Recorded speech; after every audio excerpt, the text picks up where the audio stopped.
Oh, I have slipped the surly bonds of earth.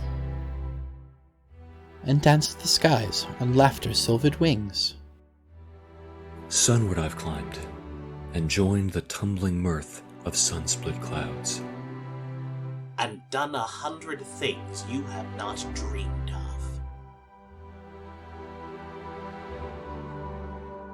of. These are the voyages of the starship Erebus. Its 5-year mission: to explore strange new worlds, to seek out new life and new civilizations, to boldly go where no one has gone before.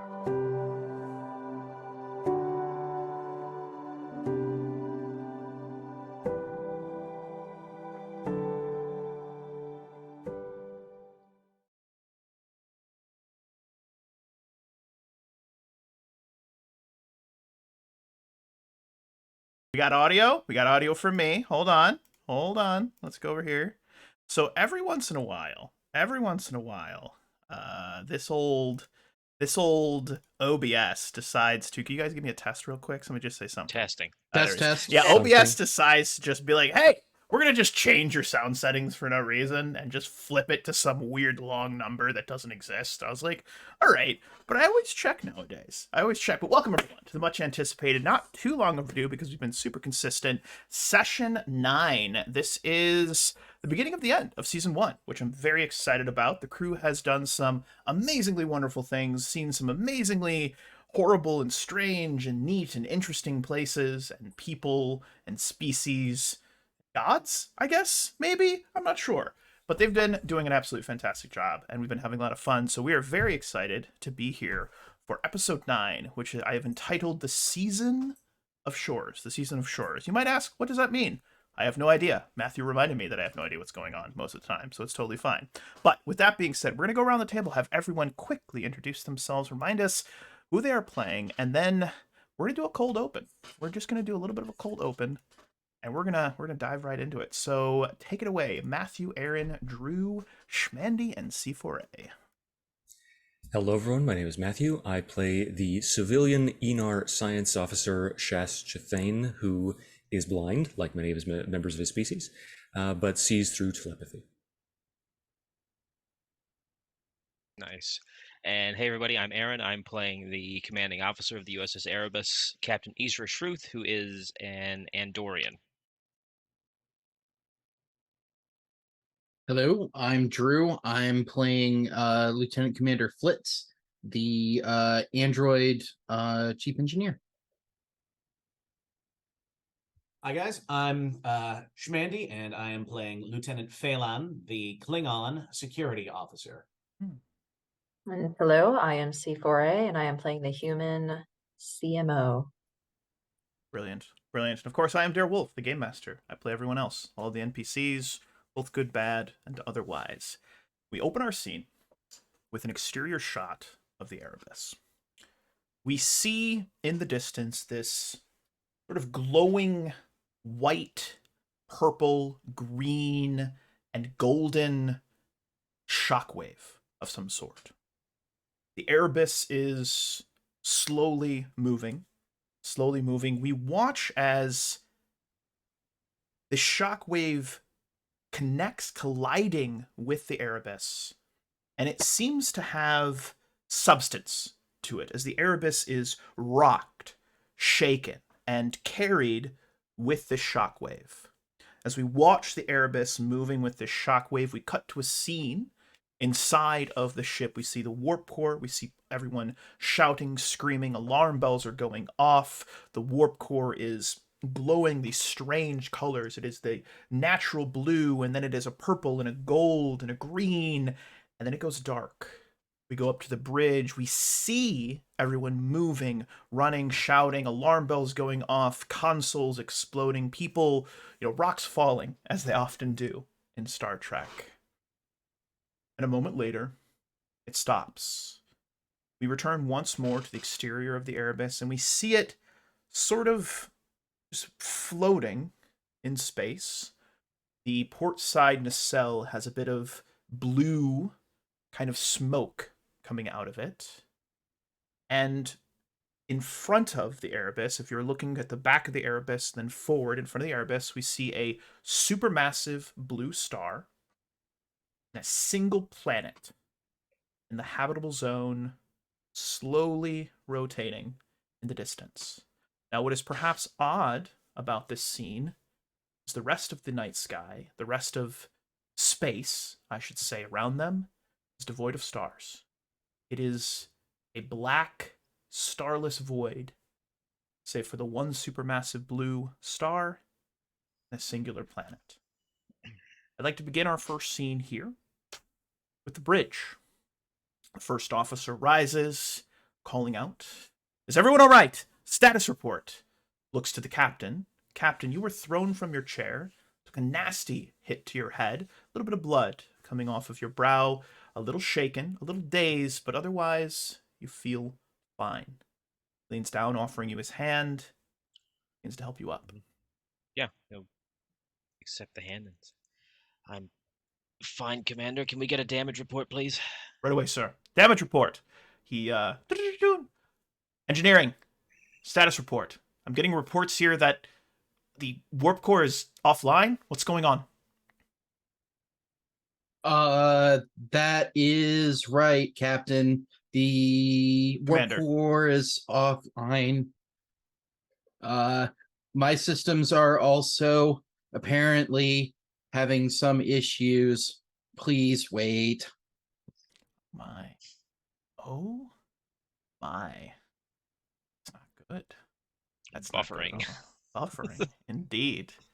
So we start to go through some system checks, and what you get, Captain, is that main power is offline. The ship's computer is currently offline. Life support is going. Basic impulse is available because of emergency power. That's pretty much all you've got. Sensors are malfunctioning. Weapons offline. Shields offline. Main deflector array. I mean, the ship is in rough shape. Do we have sensors? Currently, no.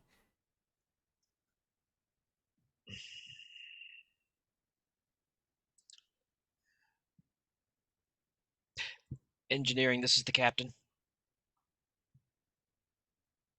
Engineering, Captain. Drew, I can't believe you're eating. No, I'm just kidding. I don't care.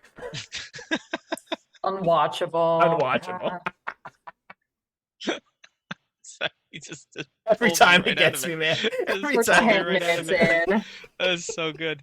Where was I? Right. Yes, it's the captain. I'm the captain because I'm the captain, right? Look at me. Looking. I'm trying to get it back. You I will you not. got. All right. Mr. Flitz, I want you to get maneuvering thrusters back online so that we can hold our position until we assess the damage. I will see what I can do, Captain. Acknowledged. Is Lieutenant Phelan on the bridge? I believe he is. No, then next the captain will turn to the lieutenant and say, "Lieutenant, I want your security teams to sweep the ship from bow to stern, locate anyone who is injured, and bring them to a triage center." Consider it done, sir. And he will relay those orders to security team and begin listening for reports. Security teams are dispatched over the course of 30 minutes or so. Several security teams, probably a dozen or more, are dispatched across all different decks. You get back rough estimates that about 20% of the crew received minor injuries. There was one fatality, unfortunately. A young ensign in engineering tried to keep the warp core from going offline, received terrible burns, didn't make it. It's a shame. Unnamed, everyone take a moment of silence for unnamed NPC ensign number 4. All right, moment has passed. All right, perfect. So it's a real shame. But one for unnamed ensign. F in the chat. In the chat, that's funny. Yeah, F in chat. However, pay respects. However, most folks are fine, and You're getting F. That's funny, Converse. And you're getting reports that repairs are starting underway. Any sort of damage to systems, etc. They're beginning repairs presently.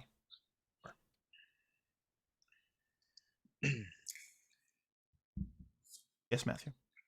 I was just going to say that before that happens, as soon as it's announced that the sensors are offline, Shas would suggest using some of the shuttlecraft's sensors. So he would propose that he head down to the shuttle bay and try to make some sense of what's going on outside of the ship using the shuttlecraft. Does the Erebus have worker bees? I think it should, if it's Probably. for Yes. for repairs. Why not? Also, perhaps we could slave a probe to the to a shuttle sensors and get sensor readouts from the probe and just interpret them with the shuttle's computer, which will be proposed in game in the captain's voice, which is not my voice, but Making those modifications to the shuttlecraft captain, Chathane says, and he's got likewise, he's kind of mussed up and he seems as if he's slightly almost drunken on his feet, and you notice that there's some, not scarification, but there's some kind of injury to one of his antennae. It's crooked at a slightly awkward angle, as if the cartilage has been slightly torn, and he's stumbling as he tries to right himself. I think noticing that, the captain will move to steady him. Thank you, Captain. Making that modification to a probe is somewhat outside of my expertise. I can interpolate the data, but not make the modifications to the probe itself. Well, that sounds like a job for engineering. The captain will call down to engineering and ask Commander Flitz to send one of his engineers to the launch bay for the probes and modify one to link to, I don't know, Shuttlecraft 4. Hey, sure thing, dickhead. I'll send Bronson. I'm Commander, sorry. I'm sorry, what did you say? I'm sorry, Captain.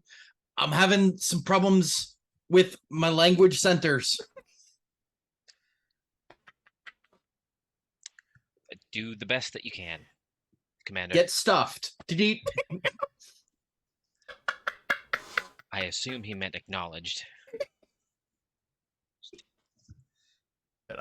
That's freaking good. Dickhead. Dickhead. He means everything he ever says ever. Now,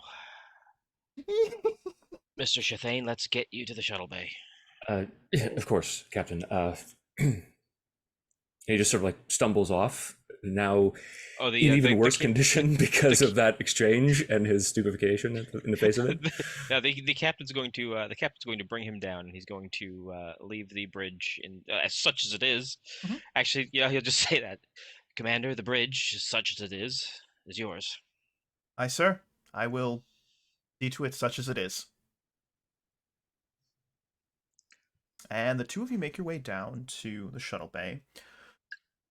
Lieutenant Phelan, you get a report. You get a report that there is a scuffle going on deck 4, just outside of one of the holodecks, between several civilian members of the crew and a few security officers. And the security officer who is currently in charge of the situation is one Lieutenant Leonard Jenkins. And he requests Lieutenant Phelan to come and not relieve, but to offer support. Civilians are... Well, you'll just have to go down there and find out what's going on. All right. Well, in that case, Lieutenant Phelan will acknowledge the message and will give the con to the security station to next in chain of command. and will make his way to deck 4. Make your way to deck 4. When you get there, you see that there are about half a dozen civilians that are arguing. They're demanding to speak with the captain. They want to know what's going on. They're saying that, what just hit us? What is happening? No one's giving them any answers. This isn't what they signed up for. Just very upset, almost like protesters. And there are 3 security officers, 2 young ensigns, and Lieutenant Leonard Jenkins. It's Jenkins here. Yeah, Lieutenant Phelan, over here. Over here, sir. Steps over. He's like, they are very upset, and they're starting to get a little, not violent yet, sir, but they're getting a little pushy, and I don't know what to tell them. I don't know what the hell's going on. I mean, all the power went out, and stuff's not working, and I'm kind of a little bit out of my, a little over my head here, sir. Understood. Stand down. The loudest of these angry civilians is a Bajoran woman who is... I want you to imagine the most Karen haircut you've ever seen, but in a Bajoran style. All right? I don't know what that looks like. Let your imaginations go. It's like, I demand to speak with the captain right now. I want to know exactly what's going on. We have a right to know. I don't want to speak to Mr. Lieutenant, blah, blah, blah, whatever his name is. I want to speak to the captain right this second. The captain is in the middle of dealing with a crisis. And what is that crisis? That's what we need to know. We need answers, and we need explanations, and we need solutions, not excuses. The solutions and the explanations will be provided once they are reached. That's not acceptable. Right now, at the moment, you are currently impeding our efforts to resolve the crisis. I'm impeding nothing. I am a representative of the civilians on this ship, duly elected by them. Well, maybe not duly elected, but they like me, and it is my job to make sure that they are looked after, and they're not being looked after right now. And she just starts blithering and going on and just arguing and being confrontational, just pushing and pushing and pushing and pushing. And you see the security guards are like, what do we do? And I just want you to imagine, Lieutenant Phelan, just everything coming out of her mouth is just blithering, annoying, Karening. Just the worst. How would you respond to this, Lieutenant Phelan? Lieutenant Phelan is of 2 minds. The Klingon in him is tempted to just shut this down quick, fast, and in a hurry. Just put an end to this, remind them of their place. The Starfleet officer and him, on the other hand, is really like, no, we can't strong-arm civilians. That's not the Starfleet way. Most of the time. Depending. And he will just maintain as much professionalism as he can muster. Just saying, Before you answer, down the hall, you see a certain young lass who looks a little confused, a little beside herself, but she rounds the corner, sees you, and offers you a sort of warm smile. It's Ardal. I don't know if that would affect his response in any way, but I wanted to throw that in there, just because they've talked about some things, similar things, like about kind of like how to handle situations. I'd like to see how he responds. Go ahead. Okay. He will glance over to her, and with as much composure as he can, he will say, you have the proper channels available to you. If you wish to lodge grievances with the crew, you have those resources already available. Give me a present security difficulty of 2.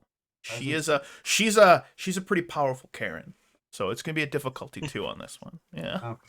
She's a tier 2 Karen. She's an evolved Karen. Yeah. We've gone into space and we're still dealing with Karens. Oh, yeah. Meta question. How many momentum do we have? You have 0 momentum currently. I believe you had 6 last session, so. Yep. One. Taken 1. out by Karen. Ooh. Ooh. You know what? If you Rough give me roll. a threat, I'll let you succeed at cost. For the sake of making things interesting, I'll do that. Have a threat. Thank you. I'm going to pocket that threat for later. Don't worry about it. It's probably fine. The Karen goes to respond. You can see her face flush red. You can see her brow furrow. Furrow? Mhm. Burrow. Furrow. All right. It's the furrowing brow. Oh, I don't know why I went British, but anyway. So you see her brow furrow. She goes to respond, and then a man that you can presume is probably her husband says, Samantha, shut up. And she's like, what did you say? He goes, just shut up. They're doing the best they can. We're all in this together. And you are honestly just being really piking annoying. And it's like, she just starts to like flush red again. And she goes to say to me, he's like, we're going back to our quarters. And I'm getting you a sedative. And she starts to protest. And he just like grabs her by the arm. And they just walk off. And the other couple that were there look around and realize that it's all over. And they depart. And as that group disperses, the half a dozen of them, Hardol walks over. And she walks over and she's got a little like bump on her head, but it looks like it's very quickly healing. You can almost see this little like bruise. You could see the discoloration quickly disappearing, you know, like just like fading away and getting smaller right before your eyes.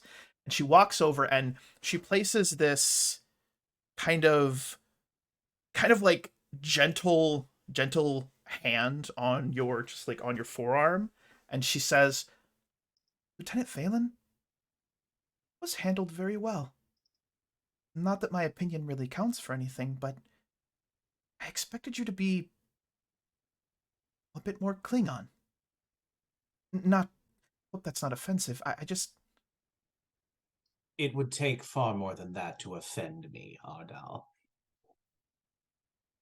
Would it be foolish of me to ask in our present state, what it would take? Not that I plan to use it, just academically speaking. There are people about whom I care a great deal.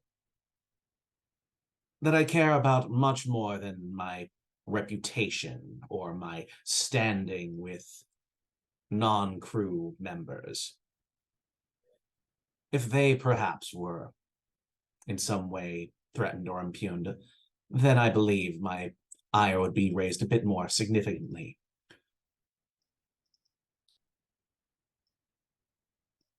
To lose one's composure over trivial bleeding, that is a breach of honor which you should never lower yourself to. Now, let's tend to that head injury of yours. She takes her hand and touches it and says, oh, I'll be fine. Should be all set in just a few more moments. And you watches it quickly dissipates. I'm sorry, go ahead, please. Oh, I see. Nevertheless, a potential brain injury is something that should be tended to. And yes, as he's saying, he kind of trails off as he watches that fade away. Like, as would a potential biological anomaly. She looks left, looks right. Everything all right, Lieutenant? It is. You heal far more quickly than most species we have encountered. I believe Lieutenant Commander Stern might find that interesting. She might. She just smiles and just stands next to you, just looking content. She's been looking and seeming more and more content and feeling more at home. And I'd like you to imagine, you guys have been spending some time together. She's been spending time with different members of the crew. And during your time, she's talked to you a lot about philosophy, honor, etc., all the things that make you Klingon, right? What's something that would have been very poignant, very heartfelt, maybe in a moment where you were just practicing some combat, it had gone well, maybe she almost bested you but still hasn't, and you wanted to share some words of wisdom, what would you have shared with her? One of the main ones would be, in the difficulty that she might have training is that honor and dishonor are not found in success and failure. They are found in the effort. As long as you conduct yourself truly forthright and with dignity, that honor will exist within you despite what anyone tries to inflict upon you from without. As you are standing there, she hums kind of quietly to herself for a moment, in thought, this sort of far off look for just a moment. Then she looks back to you and she says, You acted with dignity, Lieutenant Phelan. Just like you said, it's good to see it in practice. It is in times of great stress when these virtues are needed most. Well, what can I do to help? Before you answer, we'll just kind of leave that scene there for a moment, because I'd like to go down to main engineering. And I'd like to see what's going on down here. So, to set the scene for you, warp core, completely dark. Emergency lighting, some wires and stuff hanging from places, engineering crews working their tails off, trying to figure out what's going on. Got to get the warp core reignited. It's absolute madness. Lieutenant Commander Flitz, talk to me. Blitz is in front of a console, kind of off to the side of, like how the Enterprise D had that long table running down the center of the engineering. Mm-hmm. He's off on like one of the stations, like kind of next to that, with his head plugged into the console, Mm-hmm. and he's directing various engineering tasks in Klingon. He's also twitching. He's directing people, and he's obviously like working on, like, up on the screen is like a schematic of his brain. He's working on himself and the ship at the same time. He's working on himself, and surely nothing will go wrong. This is brilliant. I absolutely love it. So Bronson is doing her best to help delegate and assist you with both projects, and she looks surprisingly focused. She's gone through these moments of sort of self-doubt recently that you've experienced with her, some of this past trauma that she experienced when she was on the Ragnar. But in this moment of real chaos, in this moment of a real problem, she's all business. It's actually maybe even impressive to see this happening. And she says, "No, I need crew 2 over there. No, we need to realign the power relays. We have to do that before we reignite the... Just do it!" And she's almost forceful, bossy, but just focused. She turns back to you, Lieutenant Commander Flitz, and this seriousness, this intensity, this almost anger, but a focused anger. It's business time anger, right? Mm-hmm. It softens. She looks at the screen. She looks back to you. If I had any idea what the hell I'm looking at, we'd try to offer some advice, but this looks different from the other brain scans I've seen of you. Lieutenant, what's going on? In Klingon, but the same, like, his tone is like the same as normal. It's just in Klingon. He looks at her and says, "I do not know. All of the language and all of the language subroutines in my central processor are fucked." He looks a little scared. Oh. Well, not to add to that fear, but I'd like you to give me. I hold on. I have to double check this one because this is gonna be this is an odd check. This is a very odd check. I'd like you to give me a insight. No. Yes, insight engineering. Okay, that's your first check. And then if you succeed on that, I'm going to give you a different check that's going to be not as hard. Insight engineering is going to be difficulty of 3. And if you succeed, then I'll let you make the other check. But if you fail, then well, we'll see what happens. Would you like to buy some? Would you like to buy some extra dice with some threat? Delicious. Do we have any Absolutely momentum? not. Nope. Excellent. I mean, oh no. Wish you had some momentum. Pop your determination. Oh no. Oh my god.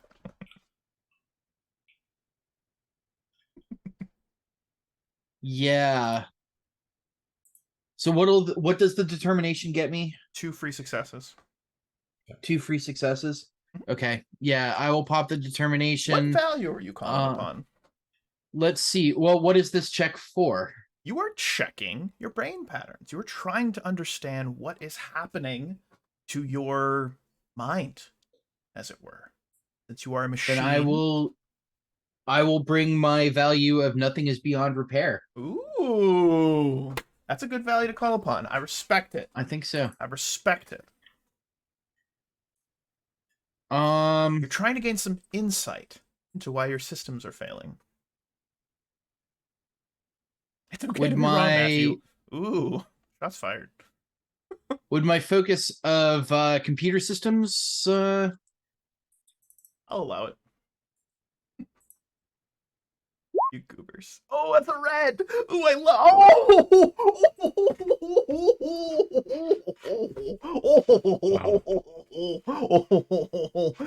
Oh. I mean, oh no, you failed. That's terrible. I hate it. It's so bad. Well, this much like the ship is fucked.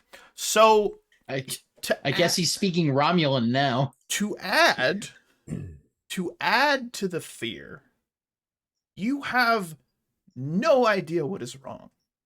And you know lots of things. You are literally a walking supercomputer. You look at this, and your processes run. You look at millions, billions of different possibilities, and none of them fit this scenario. You run through it again, and all of this takes place in fractions of a second. Your processor is incredible, and you have no idea. The complication that I'm going to give you, is that until I say otherwise, you will be unable to access certain parts of your memory centers. You basically have cyborg dementia, and it is progressing aggressively. So as we play, I may mention things to you, like you might be like, oh, I'm gonna go do this. It was like, yeah, you don't have access to that ability. I'm not gonna tell you when. I'm not gonna tell you at what point, but you have cyborg dementia. I guess not cyborg. You're not a cyborg. You're an android. Android. You have android dementia. That sucks. What'd you like to do? Yeah. Well, I'm going to continue. He looks at the screen,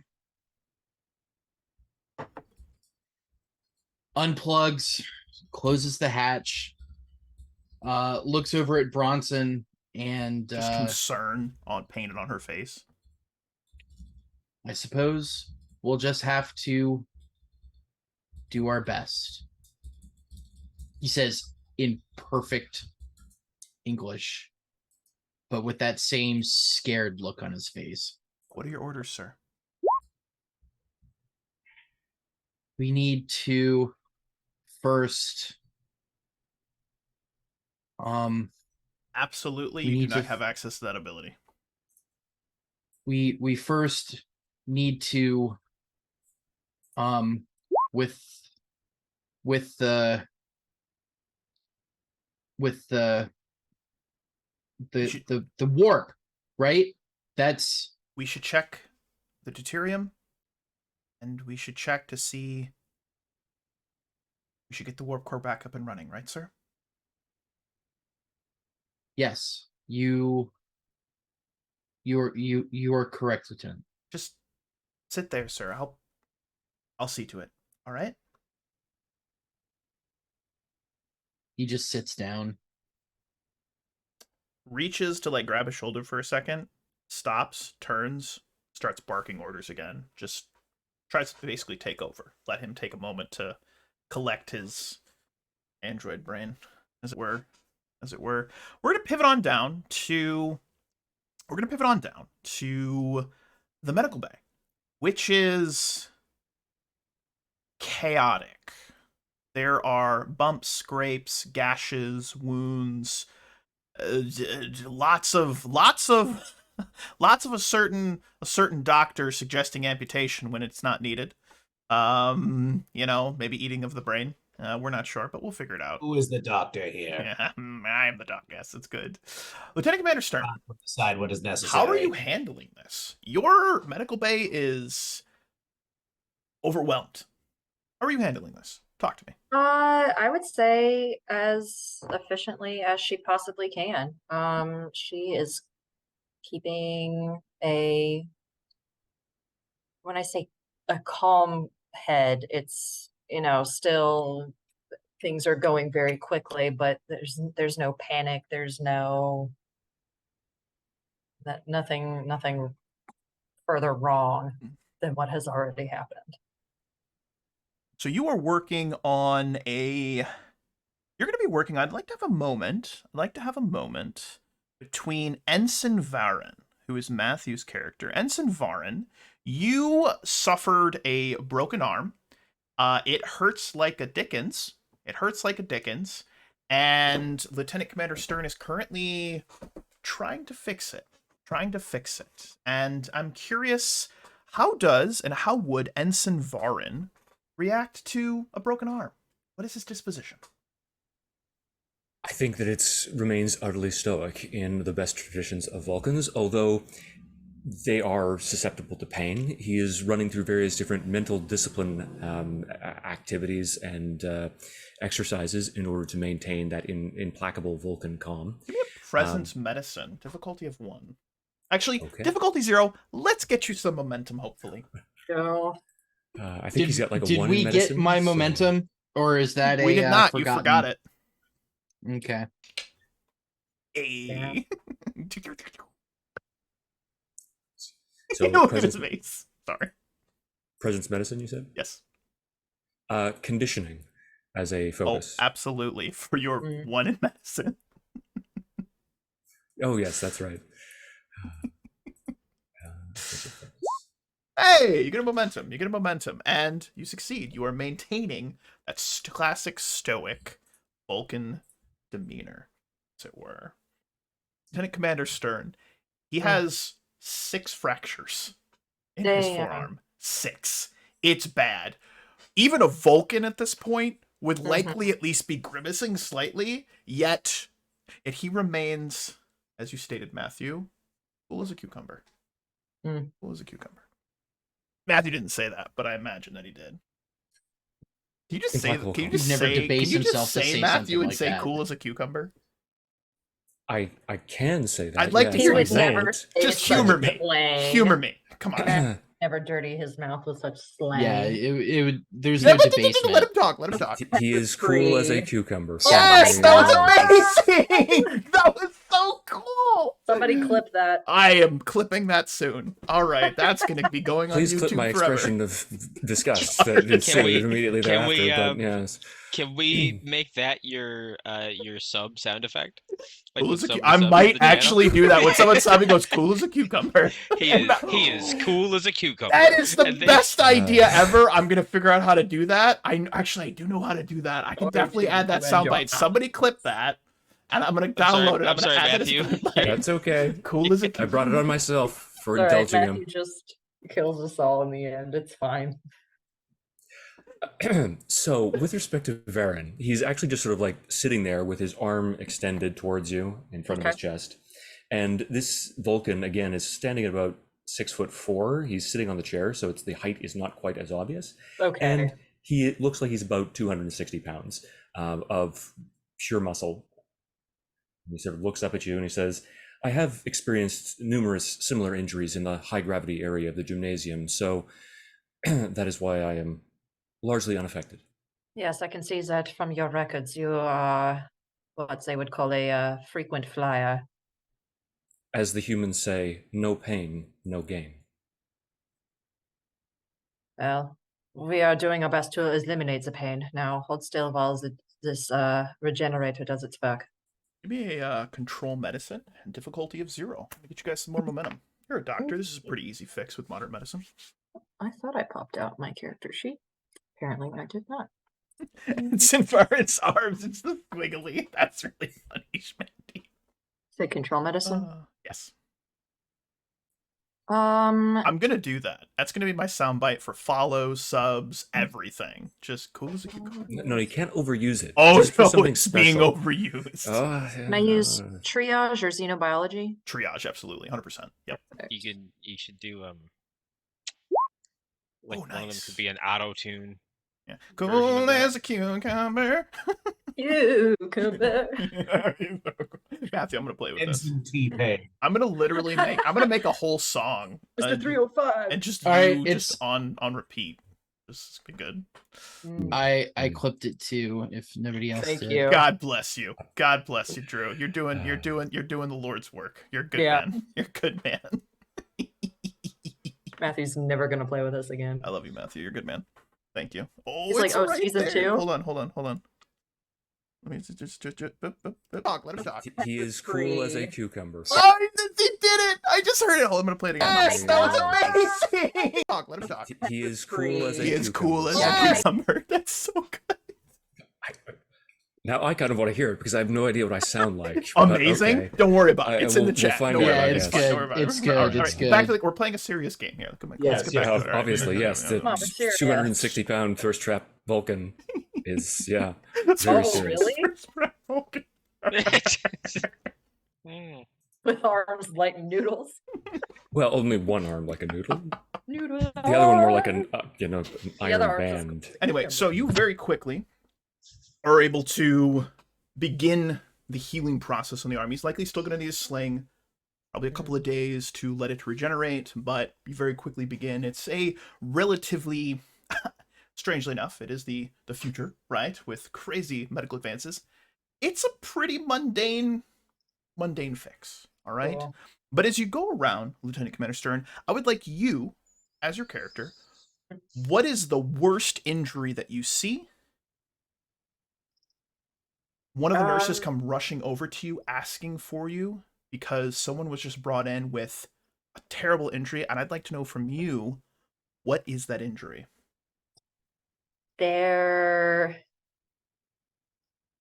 Someone has been impaled on something, Oh, and part of it is still in them. where? Where were they impaled? Gut, stomach, leg, arm, head? Let's do upper leg. Upper leg. Okay, so there is a blood-curdling swale of pain as being half carried, not really dragged, but kind of half carried. We see Diego Rojas dragged in with a hunk of metal from God's only knows where, just impaled through his upper thigh, probably clipped the thigh bone or shattered it, we're not sure. Mhm. Blood pooling out of it, just not pooling, but trickling out of it because it is holding the blood in, just wailing. Now, Captain Aaron, not Captain, but Yeah. Aaron, as Yeah, your yeah. Diego Rojas, give me your Yeah. best, not too loud, but best, like just, I'm in pain, gods, please help me. Do I take it out or do I leave it in? What do I do? Do I take Don't it out? touch it. Yes, doctor. And the two other security personnel carry him in, and they're like, where do we put him, Doc? What do we do? On the bed over here. Lift him up. So Diego, give me a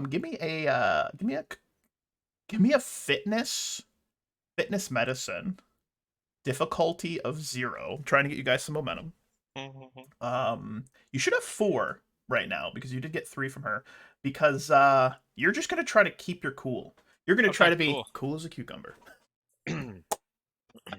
I'm gonna make that a sound clip. I'm gonna add that. I'm gonna clip that and add that to the Discord. That's gonna be a thing. If you Sorry, had name today's episode, that's what it should have been. Should have been cool as Cool a as a cucumber. cucumber. Yeah, you're up. No, that'll be the final episode. There's always YouTube. There's always YouTube. That's true. Sorry, what am I rolling here, Wolf? You'd be rolling a fitness and medicine. Okay, fitness and medicine. Okie dokie. Thank you, Matthew. You're a good man. Oh, nice. There you go. You manage not to, as they lift you up, just let out the most horrible blood-curdling scream. You manage to keep it in, but it hurts a lot. And it looks terrible. And I'm imagining, Dr. Rock, give us your best. It looks like it needs amputation. I believe that an amputation would likely be the correct course of action, Lieutenant Commander. Now is not the time. And he's just gonna like clutch at her arm and look her dead in the eyes. And don't let him take my leg. Now I am 100% in real life not a medical person, but this thing does need to come out. So, absolutely. So I have Stern has already, and she's leaning her entire body weight on putting pressure on this. You've got medical personnel, shouting for other medical personnel to bring her XYZ and. Lieutenant Phelan does have a focus in anatomy. He might be able to determine if it's in danger of hitting a blood vessel. Because that's wait, is Phelan in here? Did you mean Harak? Yes, that's what I meant. Okay. Dr. Harak. Dr. Harak. Give us a reason medicine with a focus, difficulty of 1. Okay. And this kitty. Hiya. That is a kitty, sir. Oh, my lords have mercy. You guys are maxed on momentum. Well done. If you take it out the wrong way, it will clip the femoral artery and he will bleed out very quickly. Okay. Yep. This is very serious. This is very, very serious. I remember a time where C4A is like, I want to see Lieutenant Commander Stern being a badass. Well, here you go. Don't kill him. Okay. You know how your track record with not killing people. Yeah. Wow. Something in my eye. Damn. Now, in all fairness, she succeeded in that. That is true. Yeah, you're the one that killed him. No. The dice killed her. No.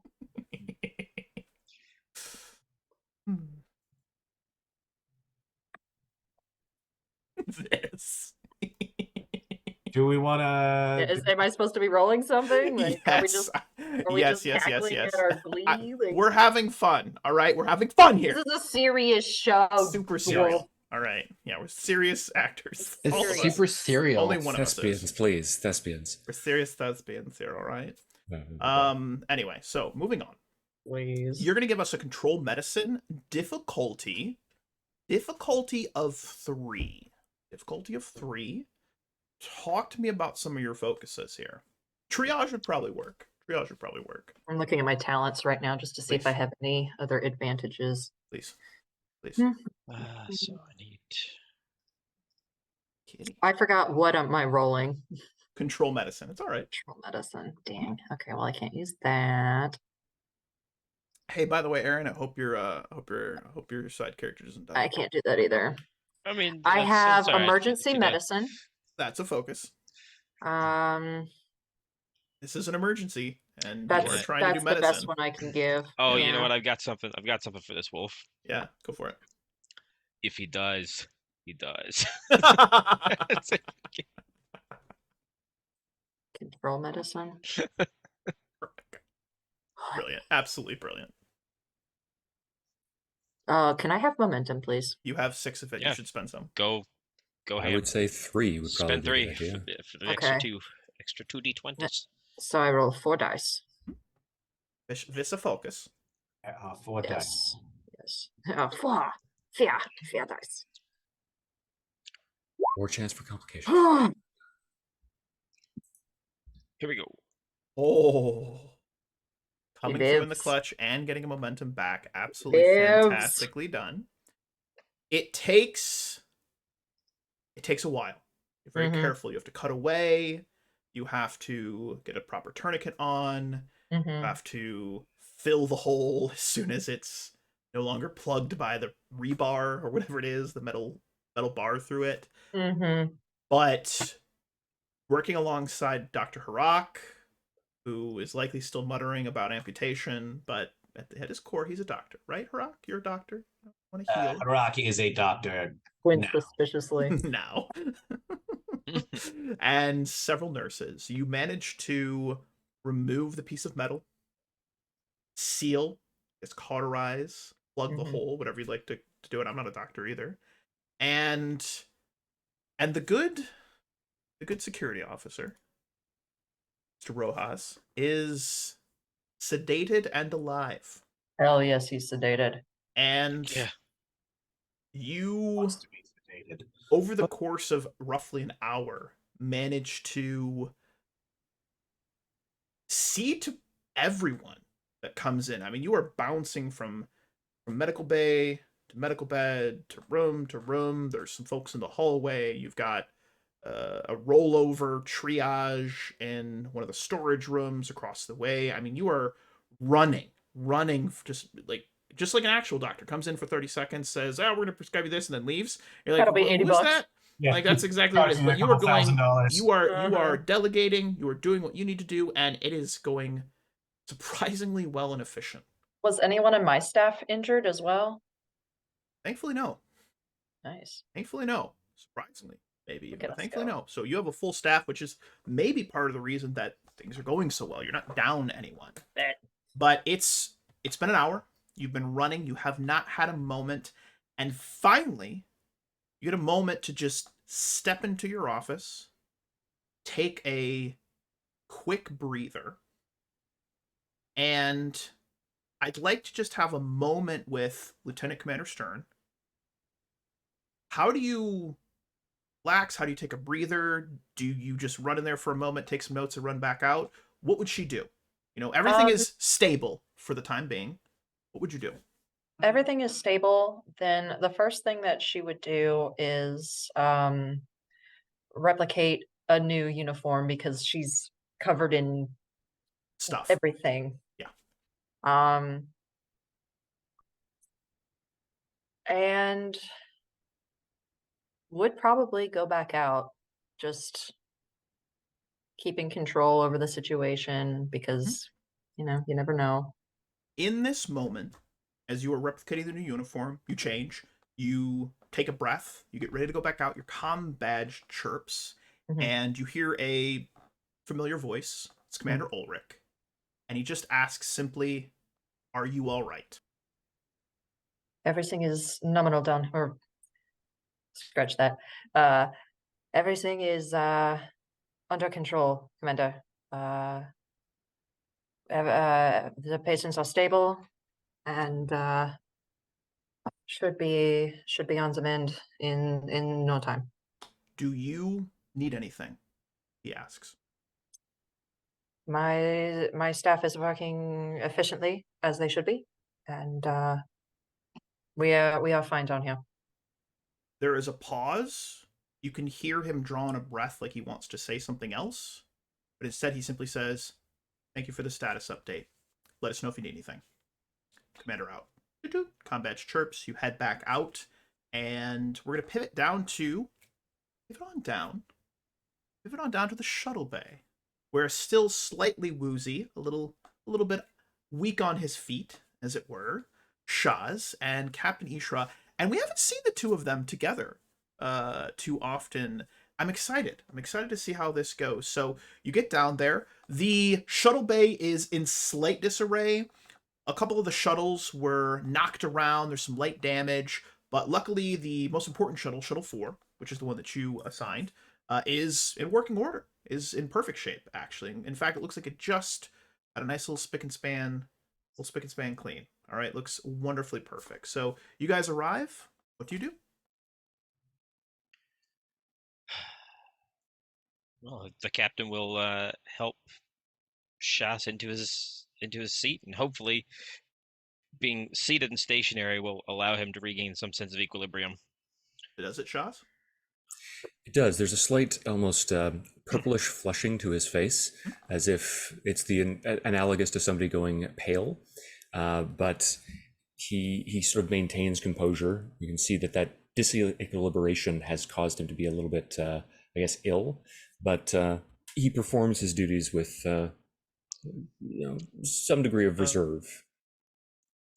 GM, the captain wants to get the medical kit from the shuttlecraft and see if he can either treat the cause or alleviate the symptoms of this injury. The Andorian and Enar antenna being basically somewhat analogous to the human inner ear. So when it's damaged, it screws with them. So I'm gonna try to help. My medicine's not great, but it's not one. All right. Well, give me a control medicine, difficulty of 1. It's not a serious injury, is it, Shaz? Like, how serious? You tell me.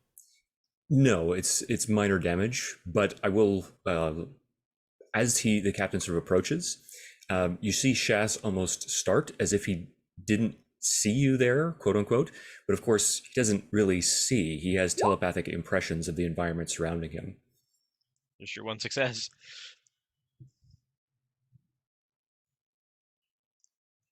Oh, and, damn! Yeah, beautiful. I think the captain will, rather than try to use a dermal regenerator or something on the antenna, so they may not have time. What he'll do is instead prep a hypo spray and just tell him hold still for a moment. And yeah, he'll feel that press and that telltale hiss, and hopefully his head will start to clear a little bit. Does it clear, Shaz? It does, but there's this sort of almost sheepish smile that quirks across his lips as he cricks his neck and then turns to the captain. That does alleviate some of the nausea and the wooziness, but he looks abashed for a moment. I'm afraid I suppose I'll put it, vision is not well, I'm partially blind. The psionic impressions that I read to see are associated with the innate senses of the antenna. Well, partially blind is not completely blind. How are your tactile senses? As refined as ever, Captain. And the captain will hit a few buttons on the console, and basically the Federation equivalent of Braille will pop up onto the buttons for his benefit. As he runs his fingers very delicately across the control panels, sort of localizing various different components of the interface, his shoulders slump ever so slightly, and he nods. One thing that I will say for Starfleet is that they are remarkably accommodating of difference. Well, that's sort of the credo we live by. Oh, it's always been too Vulcan for me, don't you find? Infinite diversity and infinite combinations. We wouldn't want to embrace their philosophy, now would we? Well, I won't tell them if you don't. What they don't know can't hurt them, I suppose. Or us. Or us. I think that laugh is actually in character. Yeah, me too, yeah. And he then goes back to the controls and begins trying to use that tactile interface in order to yoke it the sort of sensor array into the probe that is going to be dispatched. Lieutenant Tomas to the captain. Go ahead, Lieutenant. We have the probe ready, sir. All right. Launch it, please. Launching. And we see a quick exterior shot of the Erebus. We see a probe launched.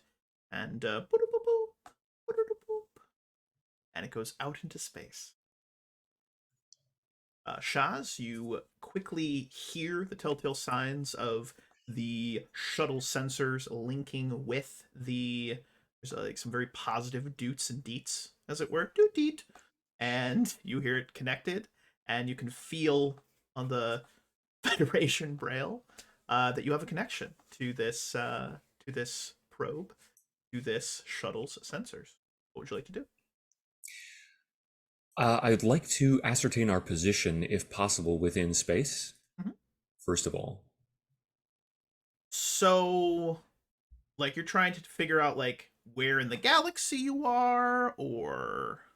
Pretty much, yes, because we cannot detect any sort of external sources of light beyond the one star in this system, and I want to understand where we are relative to our previous position. That is a phenomenal question. You have no idea. That is an impossible check to make. I'm going to be very clear. And the way that you would just realize that is that there are no stars, there are no gases, there are no nebulas, there is nothing. The probe is sending out signals, and you get nothing within sensor range other than the massive blue giant, and a single planet, which is an M-class planet, which seems to have vegetation, water, mountains, very Earth-like, and some life signs. Probe would likely need to get closer to determine what kind, but you are getting life signs. Well, Captain, it seems our initial visual impression of the area surrounding the ship, and in fact, as far as sensors can reach, is confirmed. With it, there's nothing at all out there. Well, that would indicate a temporal, spatial, or dimensional shift of some kind. It's impossible for us to be nowhere. It's possible we're caught in some sort of micro-universe, static warp shell. There are myriad potential explanations. Well, we'll have to explore those options, but for now, am I seeing that there are life signs on that planet? Yes, I'll have to move the probe in closer for it to actually ascertain the number and nature of the life forms on the planet. Yes, keep an eye towards energy sources and orbiting vehicles. Of course. So I'd like to scan the planet. Control science. Yeah, absolutely. Difficulty of 2. Difficulty of 2. I want to assist Dr. Shathane with my own science check. Ooh. I'll spend 1 momentum to roll 3 dice. I like it. And because I'm assisting, I never roll with a focus. Oh no, you roll with a focus if you have one. Oh, Yeah, then yeah, GM, would my focus on subspace theory apply here to sort of strengthen the connection between the shuttle's computer and the sensors? If not, that's cool. I'm going to say yes. I like it. Yeah, I would say yes. You would have a focus. Yep. Sure. Ooh, you do succeed. Get 1 momentum back, and you have a complication. I'm going to pocket that as threat. I'm just going to take some threat for that complication. Let you succeed. So, what specifically were you scanning for? What specifically were you trying to determine? So, energy signatures that are indicative of advanced technology, either on the planet or in its orbit, or even under the planet's surface. Wonderful. Yes. So you were detecting several would appear to be, like, I want you to imagine, so if the planet it's a globe, obviously, you've got a big sphere. you've got a energy source on one side, the top, the bottom, two other sides. So it's almost like, so if you're going east to west, so it's like they're mirroring each other. So if you were looking at it straight on, you'd see energy sources on either side, okay? And then right directly in front of you, and then on top and the bottom of the sphere as well. And they're all equidistance apart. And you can see that these energy sources are the exact same intensity, exact same power. It's almost like there's these little nodes on the poles of and the cardinal directions. I don't know if I'm explaining myself well enough, but I'm trying. It's yes, there's Absolutely clear. perfect. So you see that, and And yes, there are energy sources. They appear to be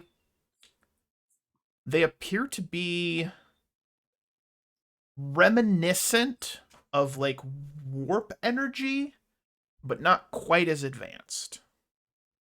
So it's not nuclear, it's something in between. I can't think off the top of my head what that would have been in the Star Trek timeline, but it's like, I don't know, like nuclear It fission. goes maybe? like fission, fusion, Yeah, fission fusion style. Yeah. matter, Cold, antimatter. Yeah. Cold So- fusion. Cold fusion. Yeah, that's what we're going with. And as far as life signs, a few hundred thousand life signs. There's some complex life, and you are picking up some life forms that are likely humanoid in nature. And they seem to all congregate around these power sources. You do get a free question as well.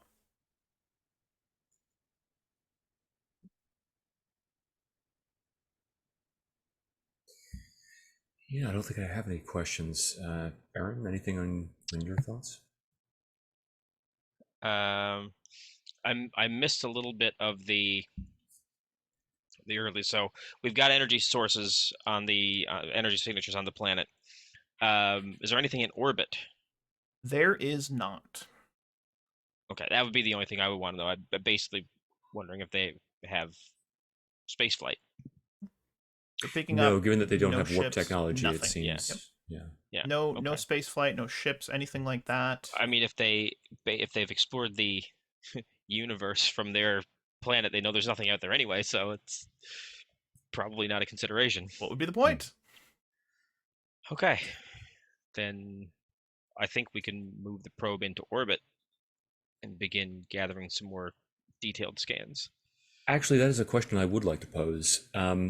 From what we can scan at this distance, is there any indication that they have technology that allows them good. to either like have not stations, but like satellite communications or anything that could detect things around their planet?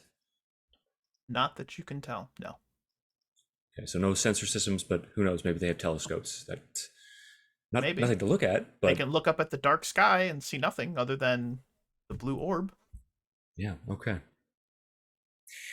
Then I'll move the probe in closer to the planet and begin trying to get more detailed scans of the pockets of civilization that have congregated around these There power are plants. relatively sprawling cities around these power plants, and it seems that the cities they're not all equal. It's not like a big sphere or a donut around. Some go out like little arms, and imagine like rivers and lakes, like Finger Lakes, Finger Rivers. They kind of like sprawl out and go different ways. Like What? a root system. Like a root system, exactly. They go out, and they often follow some of the natural like valleys from some of the mountainous regions, some of the lowlands. There are a number of large bodies of water that are reading as salt. It's very, very Earth-like. There are massive oceans. There are interior freshwater.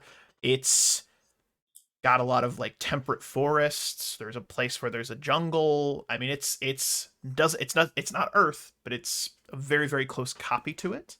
And you're picking up technology that is probably 100 years more advanced than where we are now. All right. So they're not running around with flying cars and shuttlecrafts and things like that, but you can see that they probably have some sort of internet. There's communication. There's radio signals. There's internet probably, right? Like they've got some stuff going on. You see cars, you see things like that. And As you get the probe closer, though, you do pick up another signal that is much more powerful and much more advanced than the power signatures that you're seeing from these, you know, these hubs. Let's call them hubs, right? And this one is more advanced than even what you have. It is giving off a signal, and it seems like it's coming from the planet's core.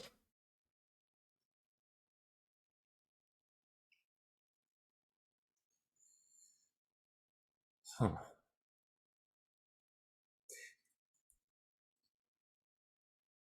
Can I hone in on that signal and try to understand what it is? I mean, it's broadcasting something, or is it just like an impression of technology, So like if you background were radiation? scanning the planet and you could penetrate the surface, which you can with your advanced sensors, you'd get to a point where you hit this energy barrier.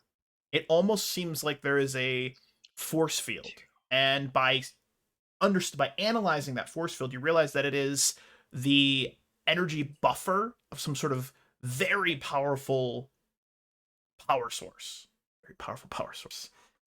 There's like maybe even like a massive warp core at the center of this planet. I mean, you're deducing, you're thinking about different things that it could be.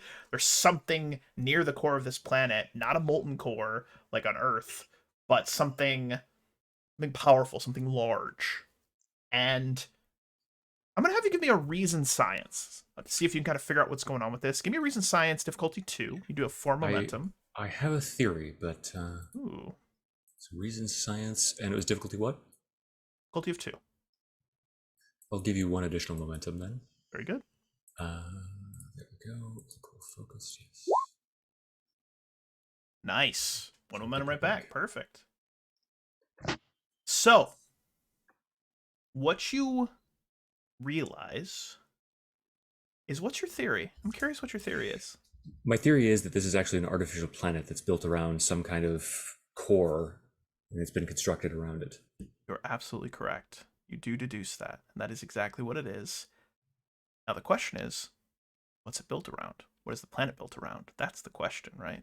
What is the planet built around? That you're not So I'll sure just of. spend 1 momentum and ask you the question: what is the planet built? What is the planet built around? So what you deduce is that this is very reminiscent of a force field that you would use in the brig.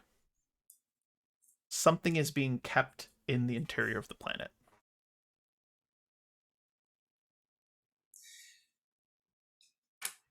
And Shaz just sort of like leans back in his chair, stroking his beard pensively.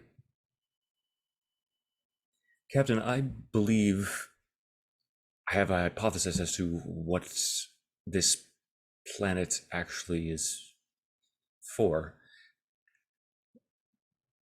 I think we've stumbled upon a prison within a prison. Hold on. Dun, dun, dun. Continue. A prison within a prison. Yes. This entire region of space, the subspace pocket, a honeycomb, a static warp shell, whatever it might be, is housing a planet built around a massive cage, a force field containment cell of unimaginable power, far in advance of anything that we could produce.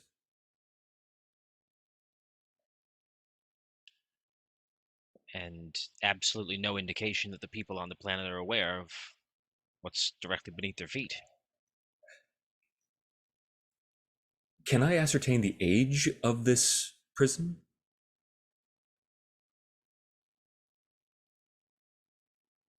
Yes. Yes, you can. I'll give this one to you for a momentum. I'm thinking it's like billions of years old, and the planet actually has evolved life in the time frame that has, after its construction. But yes, if everyone's okay with that, I'm going to spend that point of momentum. Yep. What you just said. Thank you for that momentum. Okay. Cheers. Because I've come up with these various different hypotheses that have been confirmed by sensor analysis, I'm going to use my ability or talent, rapid hypothesis, that will decrease the difficulty associated with any further interactions with this facility Brilliant. by 1. So it Brilliant. creates that advantage. Great. Captain, I don't think that they've ever been aware of its existence. The age of this facility suggests that life has evolved to this point in the years intervening its construction and our arrival. It's been here for billions of years. And so the life on the surface was not present at its construction. It's evolved? That would be my supposition, Captain, yes. Life evolving on an artificially constructed planet. This is beyond even the abilities of the Takan or the Iconians. Straight out of Hitchhiker's Guide. Well, I was about to say, are these the cricket robots we're fighting? maybe if we can understand more about what this prison was designed to hold, we can determine a way to free ourselves. Captain, I would advise against any interaction with this containment field. We have no idea how it works. We'd be like, Oh no, I'm children. I'm not suggesting that we tamper with it or interact with it in any way. I want as many detailed readings as I can get, and then we begin to work on hypotheses. Perhaps that should be a last resort, Captain. We can scan the surrounding region, try to identify some kind of subspace anomaly or static warp shell that might have brought us here. Then, as a last resort, we can turn to the planet. Well, Mr. Chathane, you sound a little less like a Daystrom Institute scientist who recommended stationing a science team on an alien station and leaving them there, and maybe a little more like a Starfleet science officer. But I No concur. need to insult me, Captain, but I'm not suggesting any sort of insult in that. I quite agree with your assertion. it's merely that anyone powerful enough, possessed of the technological acumen and scientific ability to construct something of this magnitude, if they were so terrified of this creature that they had to, or entity, or whatever might be there, that they had to do all of this, it would behoove us to avoid any potential contact with it. Well, it's a simple matter of self-preservation, isn't it? Then let us begin outward and work our way in. I'll reposition the probe. Where are you sending it? So I would like to engage in some intense scans of the region in which we first arrived to see if there's anything anomalous about it relative to the sort of norm that is established throughout the rest of the system that we have already scanned. Do you remember when you guys interacted with the Gohad Centaurum? Mm-hmm. You remember that? She just shakes her head. Nope. Do you remember that honeycombed weird, it's like tesseract thing that was going on? Mm-hmm. Faint similar signals. Faint. Quickly dissipating, but very similar readings. Now, if you guys remember, it did say, because of your research on that station, right? The 6 or so that you saved, those little honeycombed cube thingies, little tesseracts, you do get to use that for advantage. So don't forget about those. Once every 2 sessions, I said, for an indeterminate amount of time. So don't forget you do have those. Okay. But definitely some kind of similar technology to that likely brought you here.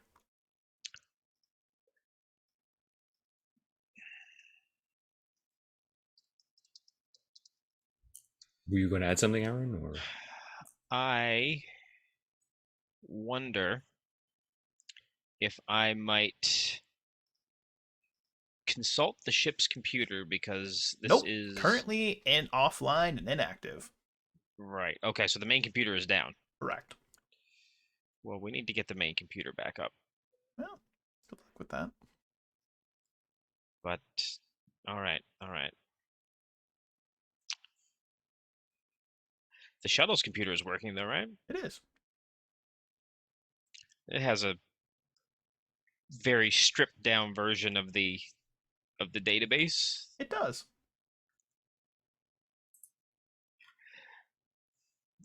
Because that energy wave is reminiscent of something in Federation history that I want to see if the captain can find. What are you thinking about, Captain? Nexus. Well, the captain vaguely remembers something about an energy ribbon and it being a doorway to basically an extra dimensional space, and it is basically it travels through space in a set pattern. Okay. And yeah, it's called the Nexus from that awful movie. Yeah. But Yeah. We don't name that movie. Let's just yeah, move on. it's We all agree on that one. But yeah, I wonder if January that's a 10th wasn't that similar bad. concept to the Nexus, basically containing this prison within pure energy that is constantly moving. Mhm. Perhaps even traveling at warp. I don't know. That is a fascinating theory. Mhm. That is a fascinating theory, and we're gonna have you roll for it. Please. We're gonna have you give us a control. No, but reason, science, difficulty of 2. Does anybody mind if I spend a point of momentum to get an extra d20? I think you should spend some threat. I would mind if you didn't. Okay. There it is. There it is. You said it. Science. We're gonna roll 3d20s. I don't think I don't have any focuses that apply here. Well, let's try. There's 3. That's good. This is very similar to that. In fact, it is Yeah. almost a mirrored copy to what you were thinking about. You are likely trapped, stuck in, or transferred to, at the very least, a pocket universe inside an energy ribbon. Yeah. So you are moving. You have no idea where you're going. It's probably an accident that you got here. And that's an interesting bit of information. Yeah, so Jim, yeah, just for our clarification, because like the Erebus is very fast, Mm-hmm. and yet this thing came upon us so quickly that we just couldn't react to it. Correct. So it's it has to be traveling at warp 9.9999999 repeating maybe. Maybe. So yeah, the captain's going to relay the information to Shas, but also attempt to. Why did I look at Discord? Andy, C4A, why? Because they're funny. And Why? it's fun. We're having fun here. It's super serial. Why? Why did you do this? Super serial. Yeah. The Super captain. serial, guys. Oh my Yeah, God. the captain's gonna try to. Oh my God. The captain's gonna try to. Using the last information that we had on the ship about the energy wave, calculate their course, and like basically he wants to pull up a map of like that that sector of the universe or that sector of the galaxy that they're in, that just shows how fast they're moving in real time, basically away from where they were. So you guys were. I'm gonna actually move you over. Oh, I hate this new. Oh, I hate it so much. They changed the way that you do different like maps, and it sucks. They fixed Oh, it's something not. that It's not just a drag. nope, Where you drag the it's bookmark over to the. super annoying now. Ugh. You can do folders. Who cares? Like you can drag like things on top of each other and do folders, but like I didn't need this feature. I would say the folders are super handy for. Are they? Because Well, it's just different and I hate it. But no, that's fine. So you guys were here. You're pretty sure you're going to be somewhere up like 10 to 20 hexes. You guys are going to pop out in a completely different zone wherever you pop out. So, all that area you've discovered, you'll be somewhere completely different. Yeah. So the captain's going to forward that to Shas's which is also tactile fascinating. interface, and he's going to say, "If my calculations are correct, Doctor, we need to get out of here quickly." Yes, you're absolutely right. Perhaps the prudent course of action then is actually not to disregard the prison. Let me put it this way. Usually takes you about at high warp, it would take you a week and a half, 2 weeks to move a hex. Every day you're in here, you're moving a hex. Like it is fast. Like quickly. It's orders of magnitude faster than we are. Correct. Yes. Well, then keep that probe in orbit, and the captain is going to call the senior staff to the shuttle bay. Wonderful. Because we need access to this information, and this is until we get the main computer back up. This is what we have. So, Commander Ulrich will acknowledge and request to stay on the bridge to continue to coordinate repairs. Yeah, that's fine. I want him to prioritize the main computer. Yep, he's going to prioritize main computer and propulsion, power, and then probably main computer. Yeah, he's absolutely, sir. Yep. But main staff, senior staff, I assume you all make your way down to the shuttle bay? Bronson will come with Lieutenant Commander Flitz because he's not quite himself, and she is concerned. She puts one of the other senior officers in charge of engineering, and honestly, there's not a lot you can do about it right now, Flitz, because all of your deuterium reserves have been rendered inert. You have no deuterium to restart the warp core.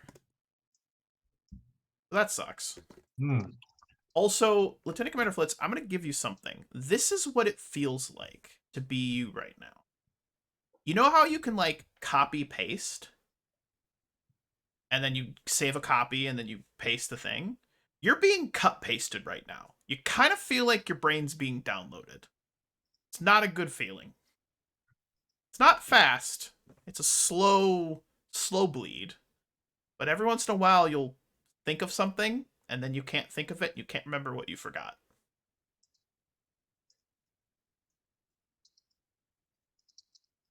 It's probably nothing. I wouldn't worry about it. It's fine. Everything's fine. Everything's fine. Flitz comes in and just sits.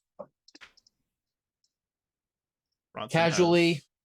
Tricorder out and is scanning Flitz, concerned.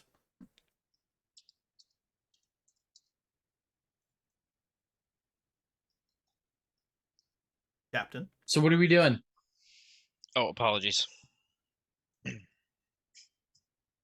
I was mesmerized by disappointed Cranston. No, that was in character. Yeah. It says the Omega directive. It's the Cranston directive, and it's just his face pops up on all the screen. Yeah, it's just all of them.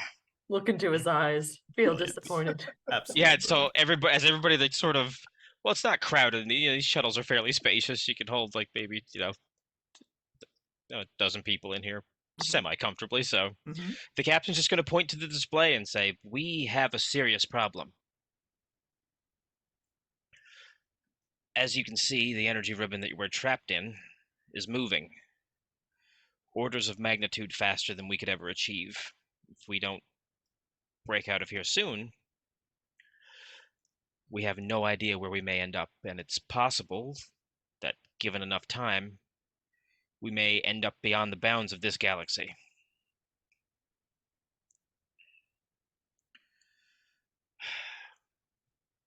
The life forms on the planet, we believe they are capable of sentient communication. Indubitably, yes. Perhaps they may be able to provide some context. They do appear, however, to be a pre-warp civilization. Perhaps. See, if they are intelligent life in a way that we understand it, it is entirely likely that they are absolutely certain that they are the only life in the universe, and may not have ever given thought to the possibility that something lies beyond the bounds of this system. With the complete and total absence of any orbiting satellites or sophisticated sensing equipment, I'm not sure what they could tell us, but that is an interesting idea, Lieutenant. We're also operating on the assumption that they're unaware of the prison that is at the core of their planet. Considering their relative level of technological development, it's entirely possible that, well, they have nothing else to study other than their own world, geology, mining. They may have been able to discern that there's something there. Yes, if they've never thought to look outwards, they may have spent their lives looking inwards. Perhaps they may know more about this planet than we can ascertain.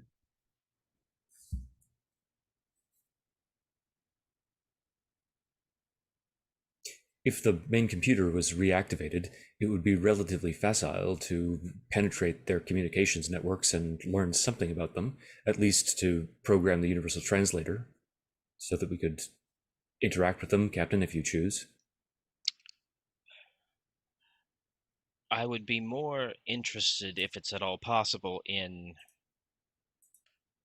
a discreet away team disguised as locals. Ooh, that could be fun. Concerned look from Bronson. I see your vocal subroutines are still eccentric, Commander. I think they're trying to eat my brain. Are they in the feel it. room with us right now? Are they cool as a cucumber? Oh! Oh! She said the word! Say the line, Bart.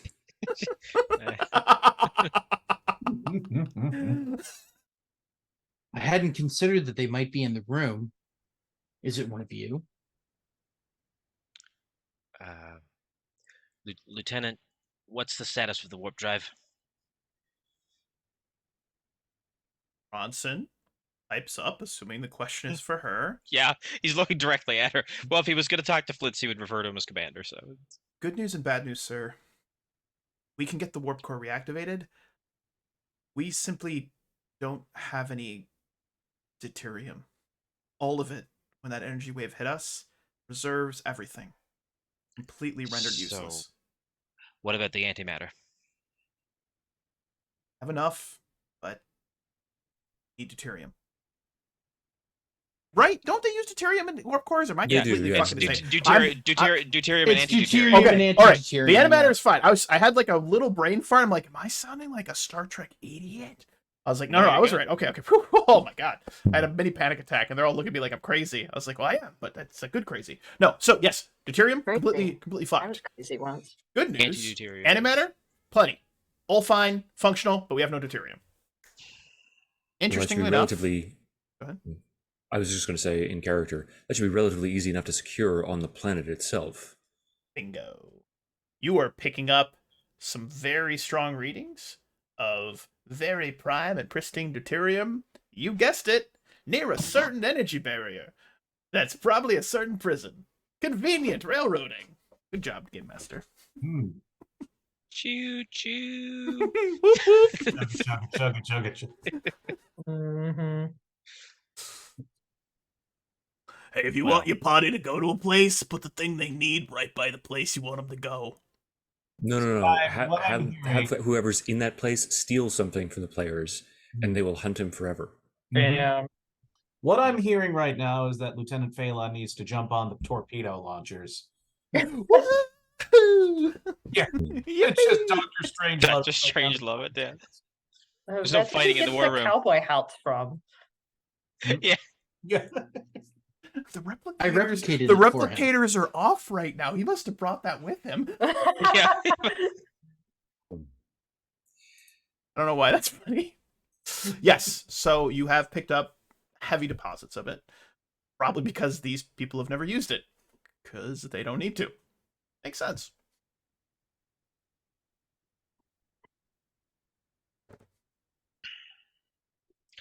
Well, Shas, would you kindly direct the probe to scan the surface of the planet for transmissions? I will also begin taking stock of the natural humanoid life forms on the world and Please. their morphology. I'll forward that to both you, Doctor, and to cultural studies. Good and bad cable television. I'm sorry, just bad, because there's no good cable television. Very little as it were. You get folks just not too distant future Earth, entertainment, media, movies, text messages, cell phones, memes. I mean, it's They're not too up distant to- Earth. This planet They must have- be destroyed. They have a movie series called Kick Puncher. They're up to Kick Puncher 16. Oh, I see. The many. KPCU is well underway. I hate it. I hate it. I hate it. I hate it so much. I heard that the series went down after started going down after Kick Puncher 12.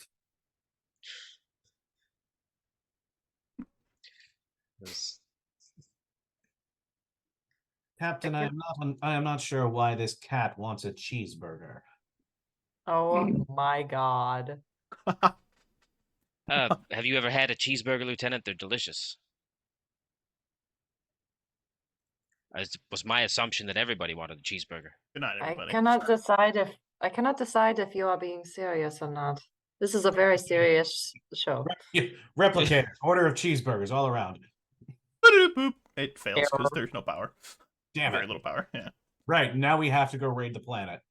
Take their cheeseburgers. We only want the When the cheeseburgers for replicator people, I stops guess. working, Flitz gets up and starts trying to fix it. Let's roll me a D100, high or low. You know the answer is always high, buddy. All right. Let's go. I heard it. There Hey! it is. You remember how to fix a replicator and quickly realize that the reason it's not working, Flitz, and this feels good. Maybe this gives you a little bit of confidence. You can roll with it as you see fit as a player. You remember how to fix a replicator. And then you remember that, oh wait, we don't have main power. So that's why it's not working. So there's nothing you can do. You Flitz said opens up the earlier- panel and he fiddle fucks around with it for a few minutes, like while everyone else is talking. Yeah. Then like he just kind of pipes up, "Oh yeah, there's no power," and then just closes it and goes and sits back down. D4A, what were you going to say? Earlier, didn't you say we had limited life support? Limited Should we life be more support, yeah. concerned about that? In a week or two, probably, but for now, you're good. Mm, okay. So it's sounding more and more like what we are going to have to do is go down to the planet and take the deuterium for ourselves.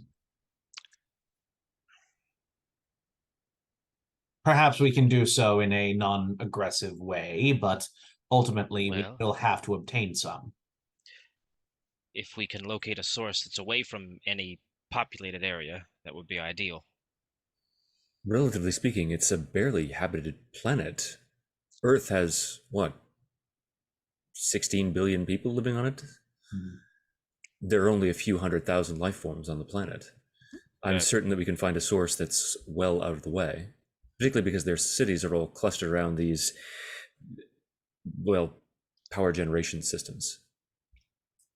And he keeps, as he's speaking, he's kind of getting distracted, looking over at Flitz, and then he finally just huffs and turns over to Bronson. What is wrong with him?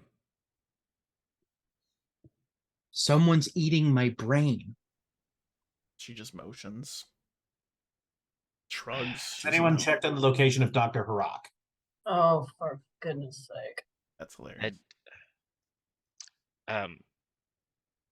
Lieutenant Bronson, would it help him at all if we, well, shut him down? Are you suggesting we turn him off and turn him back on again?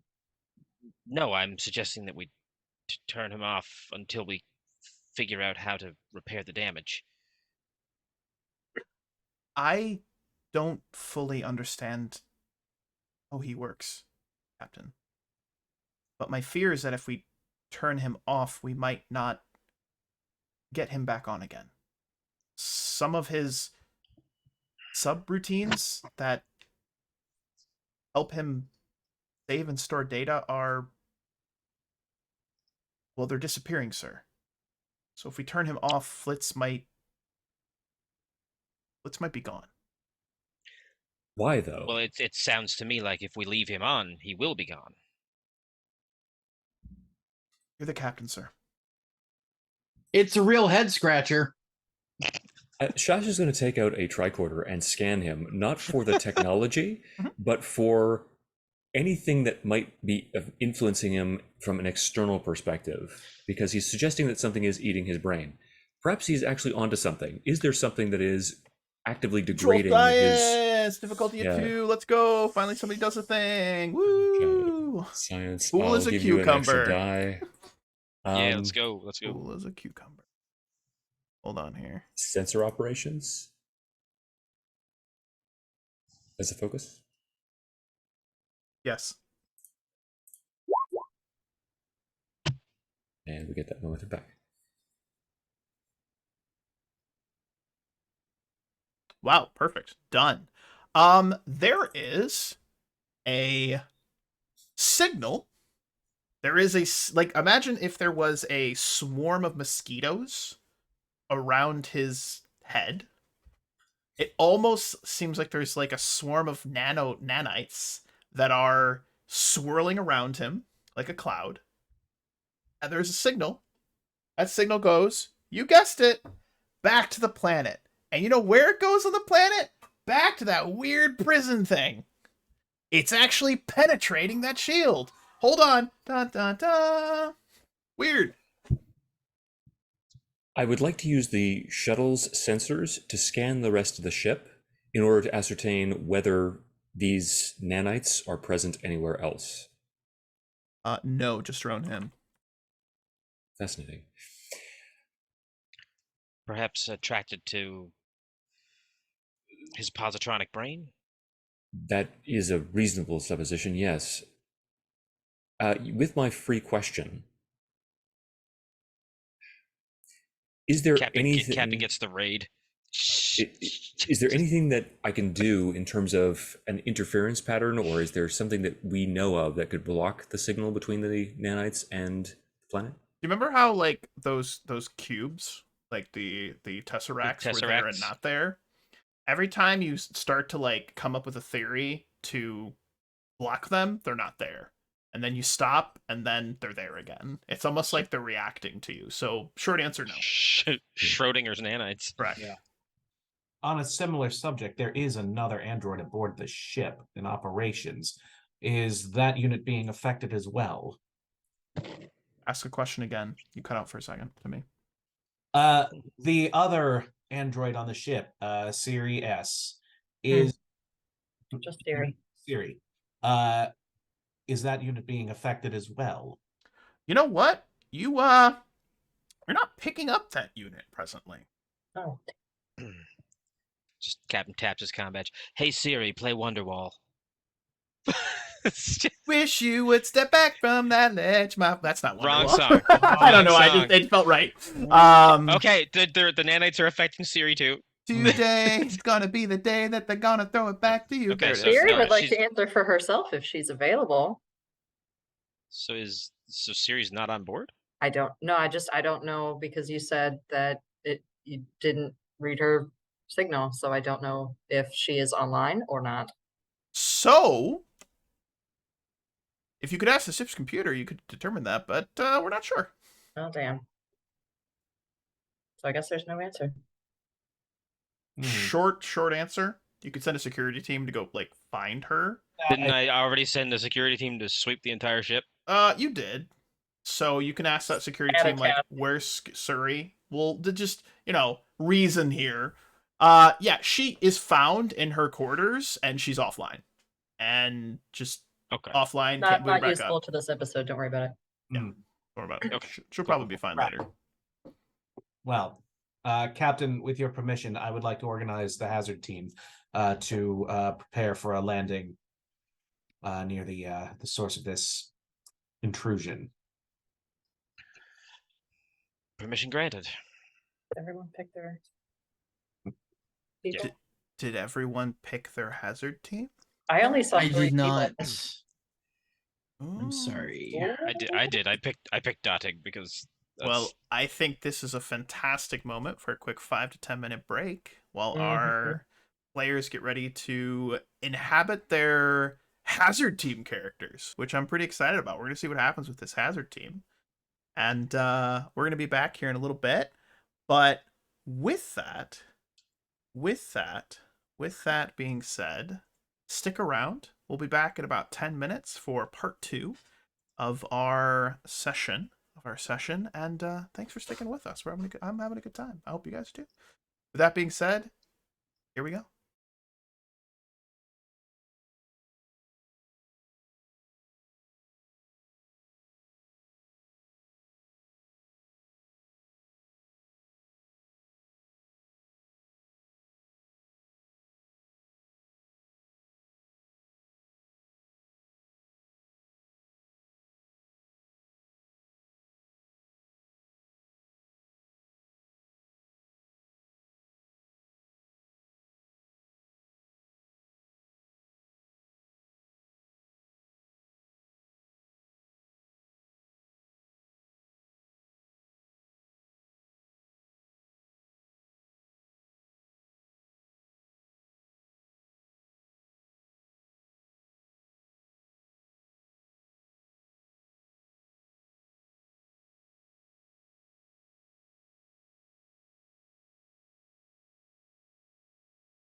Everyone, and we're live. All right, here we are. Fully. Oh my god, you did the whole thing. That's impressive. That is genuinely impressive. Like that was a quick. That was quicker than a Taylor Swift costume change on the Eras tour, which I recently was taken to go see because I'm a good husband. And I smiled and only went to use the restroom 6 times to take a quick break and breathe. No, it's actually a very impressive show, but not my thing. So anyway, we resume with it would be cool. We resume the shuttlecraft heading towards the planet with our hazard team. And as is tradition, when we begin all of our games, we're going to quickly go around the table, have everyone introduce themselves, because you're playing brand new characters. This is your official side characters, which I'm very excited. And take it away. Let's start with Matthew. Who are you playing now? I am playing the Hydrant Security Officer. What's Cartwright? Cartwright. Just very briefly about the race. Hydrants are a tripedal species. Mm-hmm. They are squat, incredibly thickly built. Their skin is this sort of mottled blue and purple, and it's lined with like sinuous little divots and impressions. They have 3 eyes that sort of stick up on stalks and an elongated snout that is capped off with 3 talon-like pincers or mandibles. And they also have 3 limbs or 3 arms, one of which emerges from behind, which is an utterly impractical, impossible design, but it's wonderful, yes. And we just pan up to the bridge as the shuttle's going down, and the captain's like, wait, he sent the 3-limbed, 3-eyed... I said discreet.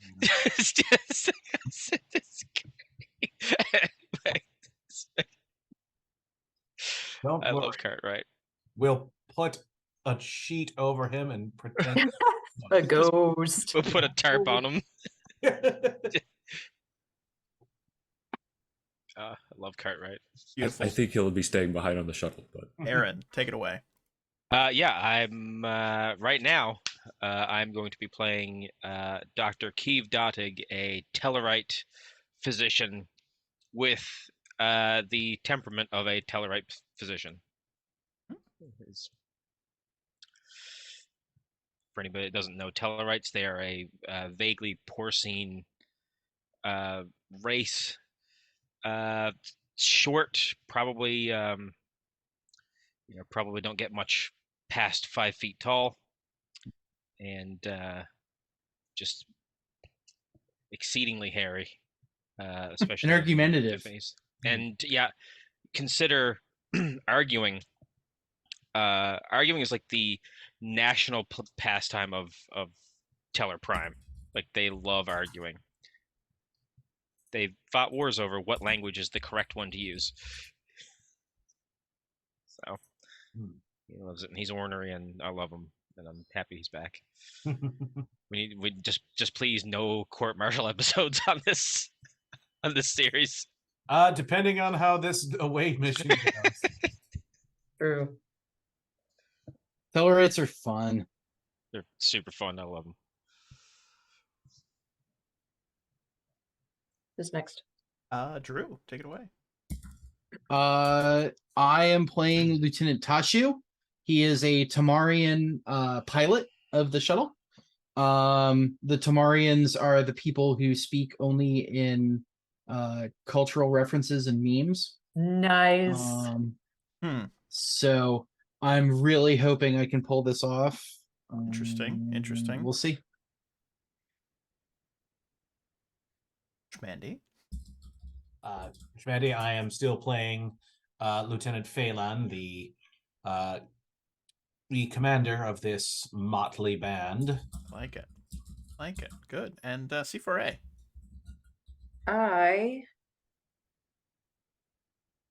just hold on. I just got an email from SAG. I was just making sure the strike's still going on though. Oh, that sucks. I am still C4A, and I am now playing Lieutenant Junior Grade Gemma Solaris. She is a Zabalian. Not much known about them, except that she just is great in a pinch. Like, Yeah. Great in a pinch. Okay, I like it. I like it. So we see this shuttle making its way towards the surface. Lieutenant Phelan, you are the commander on this away mission with the hazard team. Where are you guys heading to? What's the plan here? What are we doing? So, Lieutenant Phelan, he is going to have them land as within a reasonable distance of the nearest power source. Are the ones that are nearest the generators of these fields. I'm sorry if my syntax is not that great right now. I'm going to try and find a place where we can set down with a good amount of cover, so we're not spotted. I think you could do that with relative ease. As Matthew mentioned, the planet is relatively uninhabited considering its size is Earth-like, and there are a literal fraction of the number of people on actual Star Trek Earth, right? True. You go did ahead. mention that the population centers are pretty close to these readings, though. Correct. They are close to it. The only ones that they're not that close to are the poles, where it's cold. So, something to consider. Right, because we only need to go to where the deuterium is, not where the reactors are, necessarily. Mm-hmm. Yeah. As you get closer, though, Schmandy, Lieutenant Phelan, who is the science officer on the hazard team? Well, that would be me. Give me a control science. Datig. We can scan some stuff. Control science. I don't have any. Nope. All my focuses, all my foci are medical. So we'll just do this live. I've got a what's the observation difficulty? focus. That could work. If you want to assist, then you can. I can. Yeah. 20. Beautiful. It was only a difficulty of 2, so you've done 1 success already. Let's see if she can assist. Control science. See what my With a focus, roll 1 die. Fingers crossed.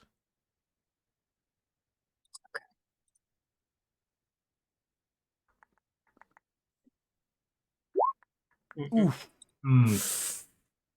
Yeah, so you're just getting a lot of the same readings that Shah's got. Nothing else interesting at this point. But you do note that there are no humanoid life signs at the poles. Do with that information as you see fit. It's going to be cold. All right. Is there cold weather gear on board the shuttle? Say again? Is there cold weather gear on board the shuttle? Yes, there is. Okay. Then we'll break those out. And remember, we are not to engage the population unless engaged first. I want phasers down but ready. Low settings unless I say otherwise. We disembark, use standard 2x2 cover formation.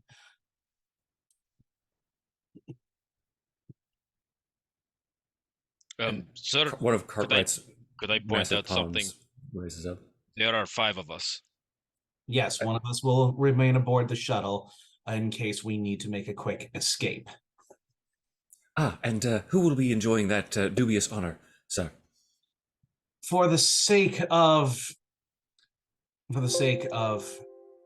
the ease of our infiltration, it will have to be you, Cartwright. It's a capital idea, sir. I'm glad that you thought of it. You've obviously planned this mission out with exacting detail, and I very much appreciate your attention to such. So, Yes. Can you pilot the shuttle? oh yes, actually, the Hydran Naval Academy for Small Craft Operations is among the finest in the galaxy, explored galaxy, Alpha and Beta quadrants, I suppose, to be precise. I love I it. can try Precise to, as our good commanding officer. Solaris, yes.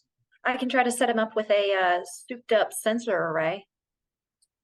If Extra that will, protection, extra look.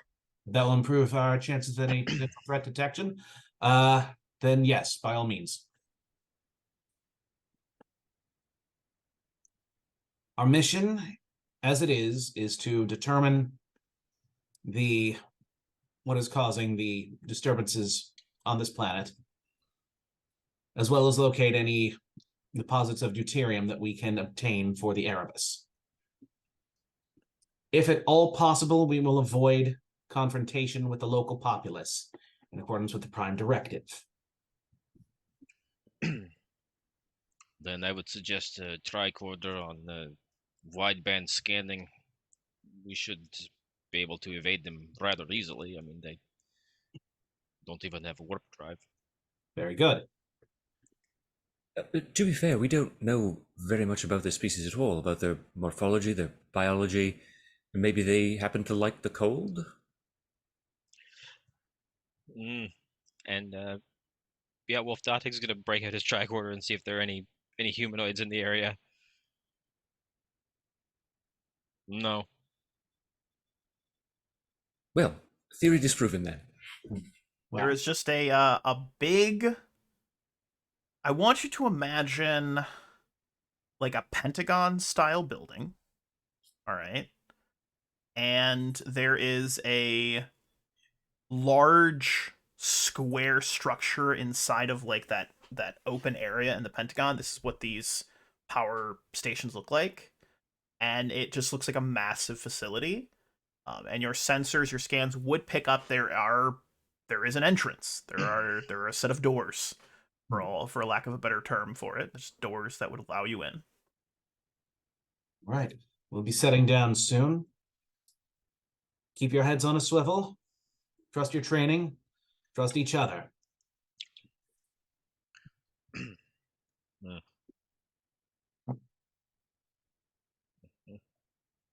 As I assume the shuttle will set down.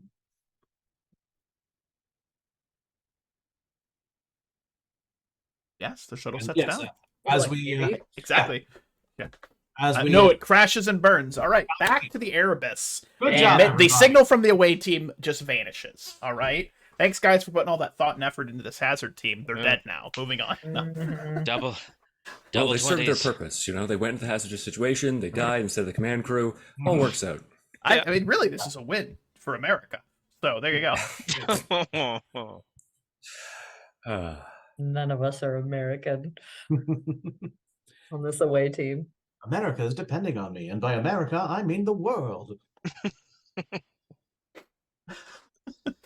Which America is the world? No, I'm just kidding. I'm all right. We're completely off topic. We've All right. landed. Hold on. Let me just land. bring myself back in. We've been really silly, and it's my fault. The- So The So, ego has we landed. watch as the shuttlecraft flies in and lands on a tundra-like landscape. Imagine swirling snow, no animals, just Antarctica, just snow, flatland. And then this massive building, bits of mounds of snow have built up, but the building itself is not frozen. In fact, you can see that there's actually water dribbling off of it, almost as though it's heated or it's giving off heat. So it is naturally, or not naturally, but there is a heat source that is melting the building, keeping it from being frozen over completely. Could be the power itself, could be something else. Maybe the walls are heated. We're not sure. But you are able to land the shuttle close enough to where you can actually see. Imagine that there is this long kind of stretch. We can see a divot in the snow, almost like a walkway, and it leads up to a set of relatively mundane looking double doors that have handles on the front, like just regular handles. Looks like you could just walk up, open them, brass hinges. Like it's just super generic and mundane, but it's just a long walkway up to an entrance. You guys can land there and see your destination. Okay. You guys are too much fun, by the way. I appreciate you. Yeah, as we make our way towards the structure, we'll instruct them on like proper like door breaching procedure, so we don't just like pull the door open. Gatling gun. All right, back to the Erebus. No. Sorry. Yeah. All right, so you guys make your way up to the doors, and as you get up to the doors, you are wearing these snow suits. You likely have some sort of breathing apparatus on, just because it's so frigid here. The air is hard to actually breathe. And as you get close, you can feel yourself start to get warmer, almost as though you're starting to overheat. The building itself, you can see that when it's hot, you can see the kind of like the heat rising off of asphalt.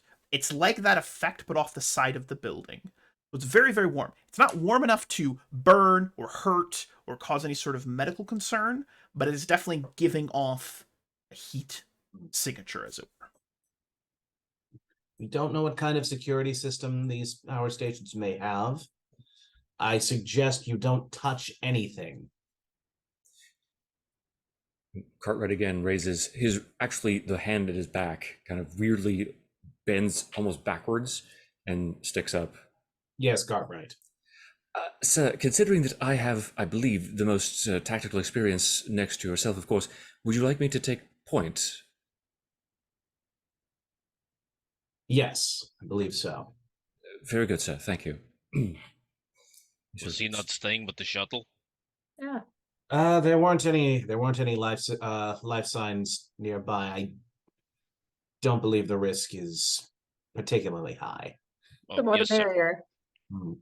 She's so positive. Yeah, your Right. attitude is very affirming. I appreciate that very much, Lieutenant. Thank you.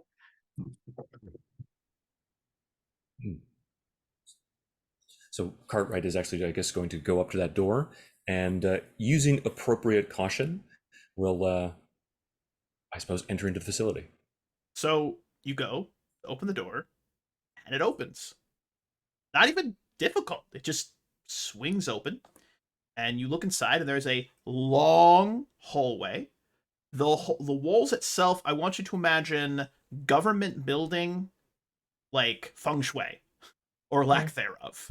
Just long concrete hall that goes straight through the building, out to this center kind of courtyard area where you see another square building with a similar set of double doors. Not a lot of decor in here. Did I misread the mission briefing? Are we here to steal deuterium or mine it? I think we're going to acquire it. Yes, the Mako handbook refers to it as strategically transfer equipment to another location. Steal for short. Right, right. It's a fascinating euphemism that you're employing. It's quite interesting. That's funny. I take no credit for that. I stole that from somewhere else. That's good. That's good. I like that. Well, that's par for the course, as it were, since that's precisely what we're doing now, right? So it's all works out. It's this beautiful circle of life sort of thing. If there are people that we can communicate at this power station, we will attempt to get their permission first. Otherwise, I believe the human saying is forgiveness is easier than permission. Out of All right, character. so Is anyone besides Solaris humanoid? Oh, I think he's humanoid. 2 arms, 2 legs, 10 fingers, 10 Okay. toes. I'm just like, if think- we get yeah, me spotted, too. like, I think Cartwright's the only one who's okay. Not humanoid. humanoid body plan. But But Phelan's I clean. just Okay. It's fine. just want to make sure that I'm understanding correctly. So the choices are between Humanoid with a funny forehead. larceny and violating the Prime Directive. It's that, or we slowly run out of oxygen and all die. Right, and there is absolutely no naturally occurring deuterium that we could mine. I don't know if we have the time. I mean, I could try to jury rig something, but captain's orders. We're also attempting to determine what's happening in these power stations.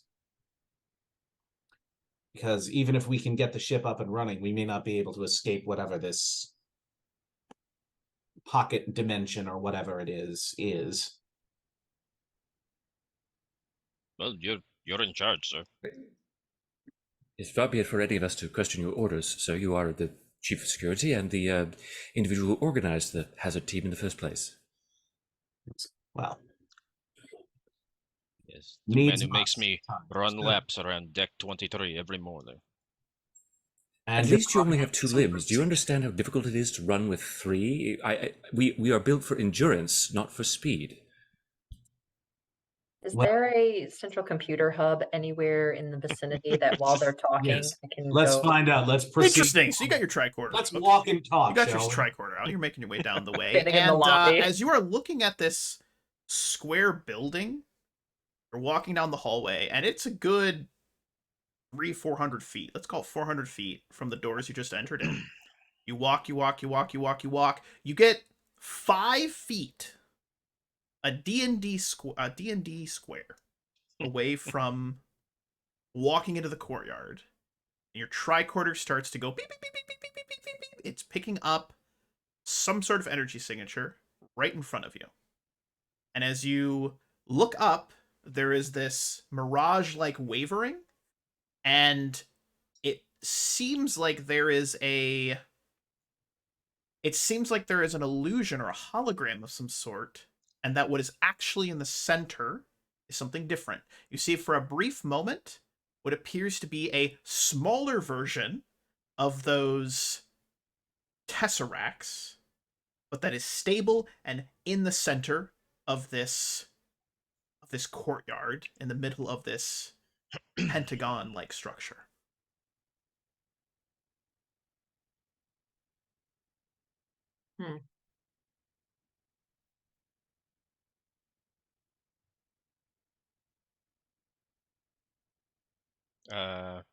Do we all see that?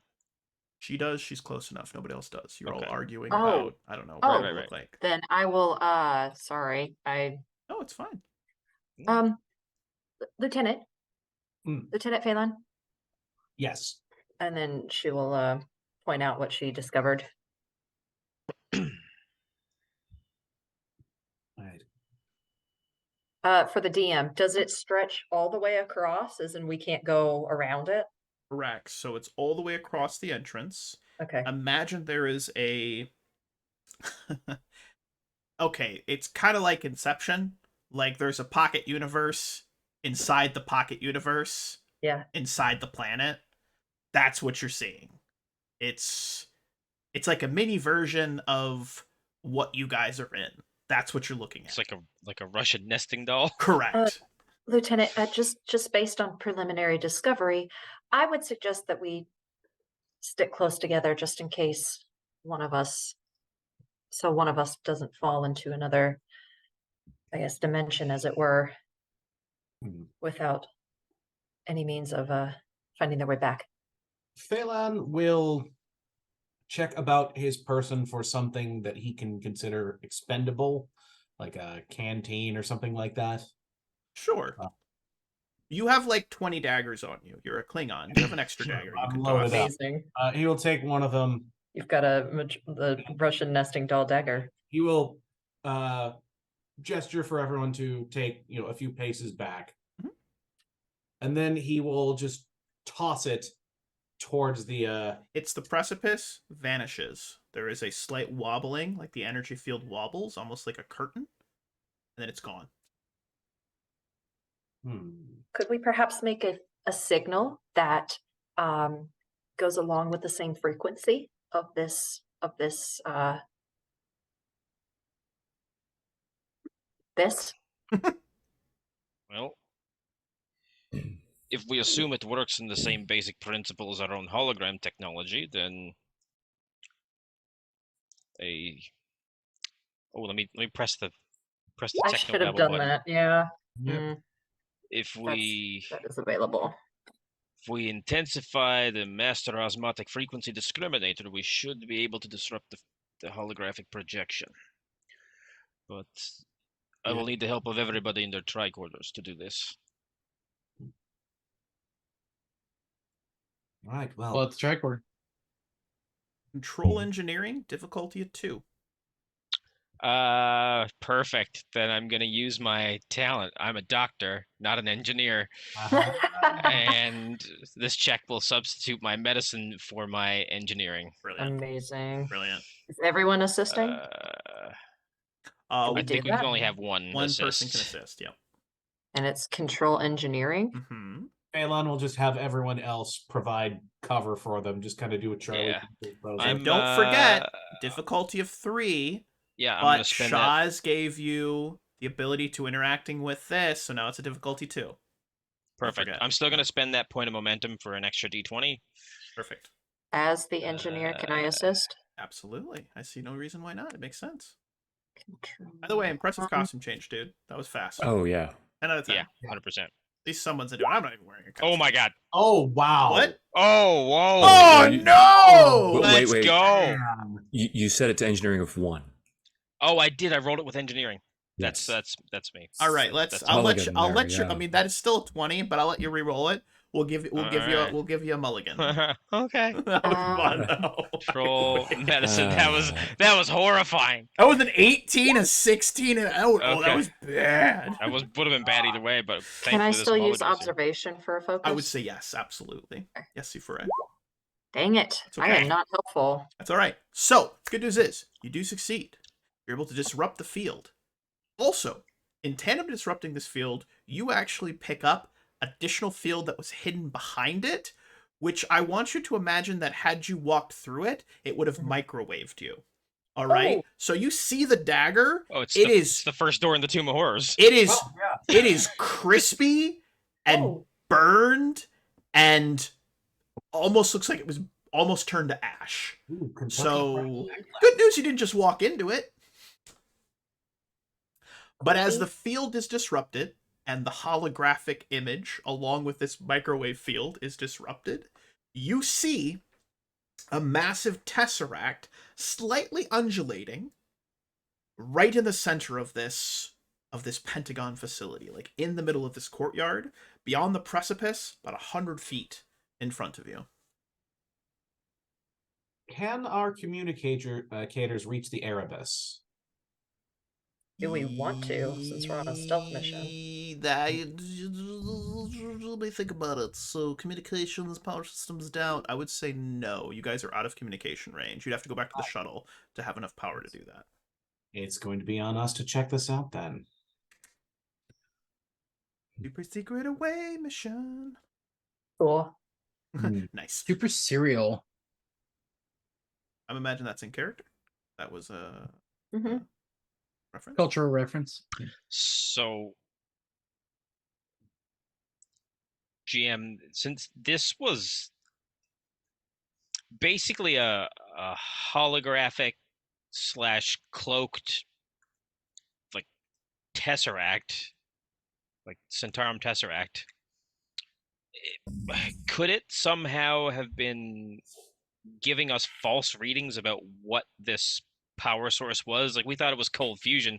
Is it maybe something more advanced than we're used to? And if so, is it helping to sustain this prison? Bingo.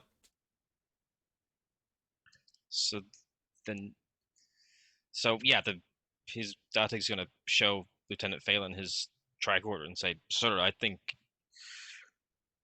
this is something. This is far more than we thought it was." Agreed. I believe discretion at this point is the better part of valor. I think we should take our findings.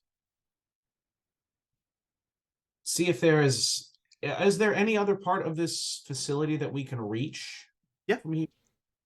Yeah, absolutely. And are there security cameras that we need to be avoiding? No security cameras, nothing, just like flat, smooth, concrete-like walls. Oh, a prison. Phelan was saying, no one Security. make any attempt to interact with the Tesseract without my express permission. We will search the rest of this facility, attempt to find if there are still deuterium deposits. And C4A. As Lieutenant Commander Phelan is explaining to the hazard team, I would like you to humor me for a moment and inhabit Siri. Like you to inhabit Siri. And walking out from the Tesseract is Ciri, however, not dressed in a Starfleet uniform. She is wearing some odd-looking clothing. Odd-looking clothing. All right? And Ciri, I would like to know from you. I'm gonna play Ciri for this particular scene. But I'd like to know from you. Okay? What is Ciri most afraid of? Now she's an android. But what is she most afraid of? Like, what would be the one thing that she fears? If anything, it could be like she fears nothing. She's an android. But what does she fear, if anything?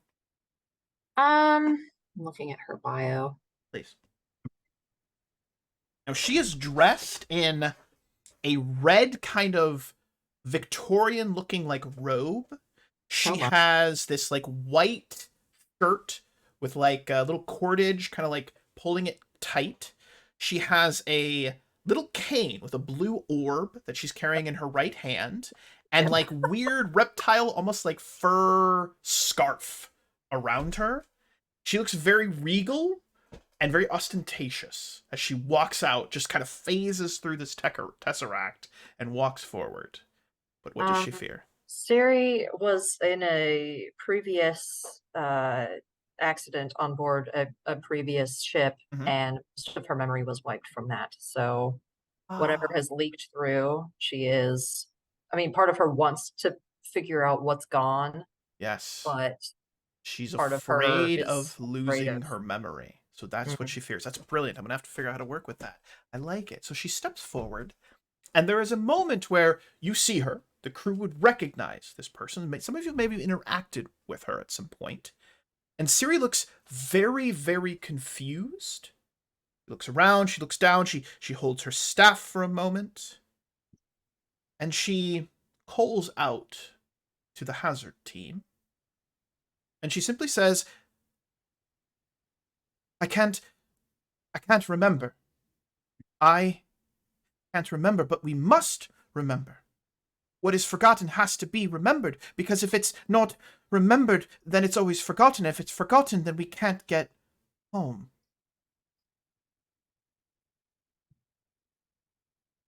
She takes the staff, bringing it close to her, and holds it like it is a security blanket.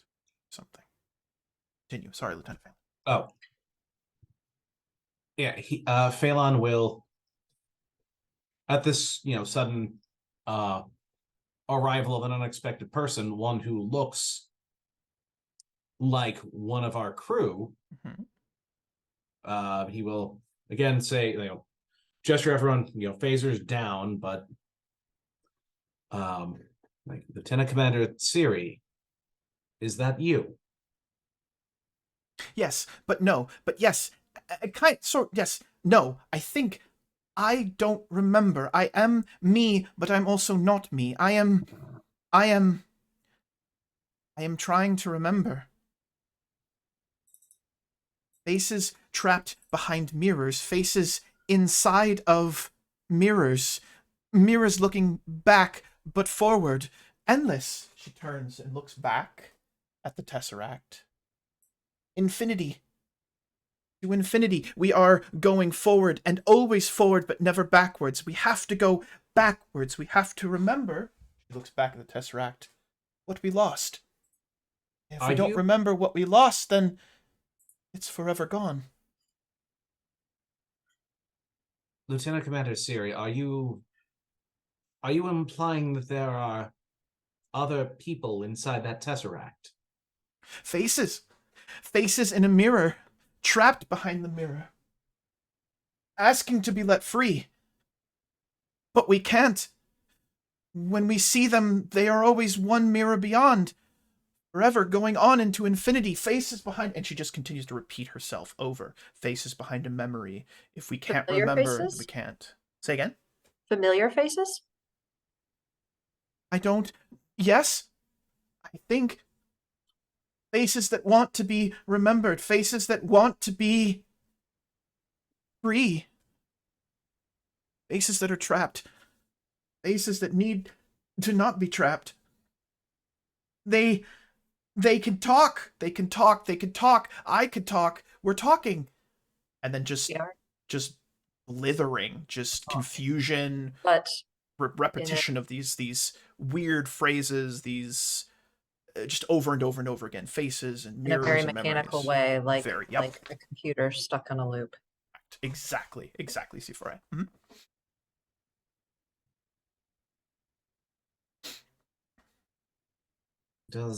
Do any of you understand the words of androids? I mean, I've worked beside her for a while, but Can you attempt to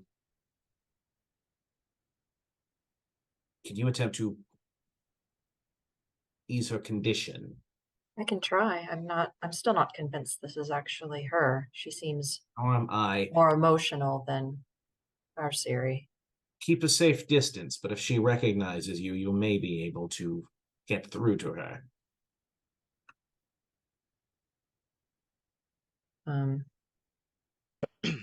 Solaris will take a few steps forward. Instantly turn to ash. No, I'm just kidding. You're fine. So you take a few steps forward. The ground kind of crunches under you, like there's a bit of snow that has started to form after this energy field had fallen. There's just a little light snowfall. And Siri has continued on this computer-like loop, again, grabbing. It's just this repeated motions over and over again. You get the impression that whatever this being is doing its best to communicate with you, but there's a language barrier, right? They're speaking in riddles. But you get closer. How close are you going to get? You're going to walk right up to her? Not too far from the party, because remembering what I said earlier, we don't want to be separated into other Give me, so that she's about 100 feet away from you. Let's say she took about 10 steps out. So she's 10 feet from the Tesseract. It's still doing that weird black kind of undulating, wibbly wobbly sort of thing. She's standing there. She's looking back. She's looking forward. She's holding onto this staff with this blue kind of like orb-like substance, something on it, like almost like polished glass, it kind of looks like. And she's looking back, and then you take how many steps forward? Would the rest of the party like to travel with me closer? Yes. Yeah. Together? Cool. So slowly just checking for other potential barriers. No barriers, no Make our way towards signals, her. no life signs. As you get closer and you do scan her, she is scanning like she is actually Suri. You are reading the same parts, brainwaves, patterns. Maybe not the brainwaves. The positronic, the computer brain is like a fraction of what you may have scanned on actual Suri. It's a fragment of it, right? Just enough to be able to communicate, just enough to be able to have motor functions, but very little else. Very little else that you can detect. How far in are you going? Like, what's your distance? Well, Lieutenant Phelan, it is difficult to replicate an exact duplicate of an android, but this data it's not clear enough still. I'm not sure if it's still her. Lieutenant Tashu.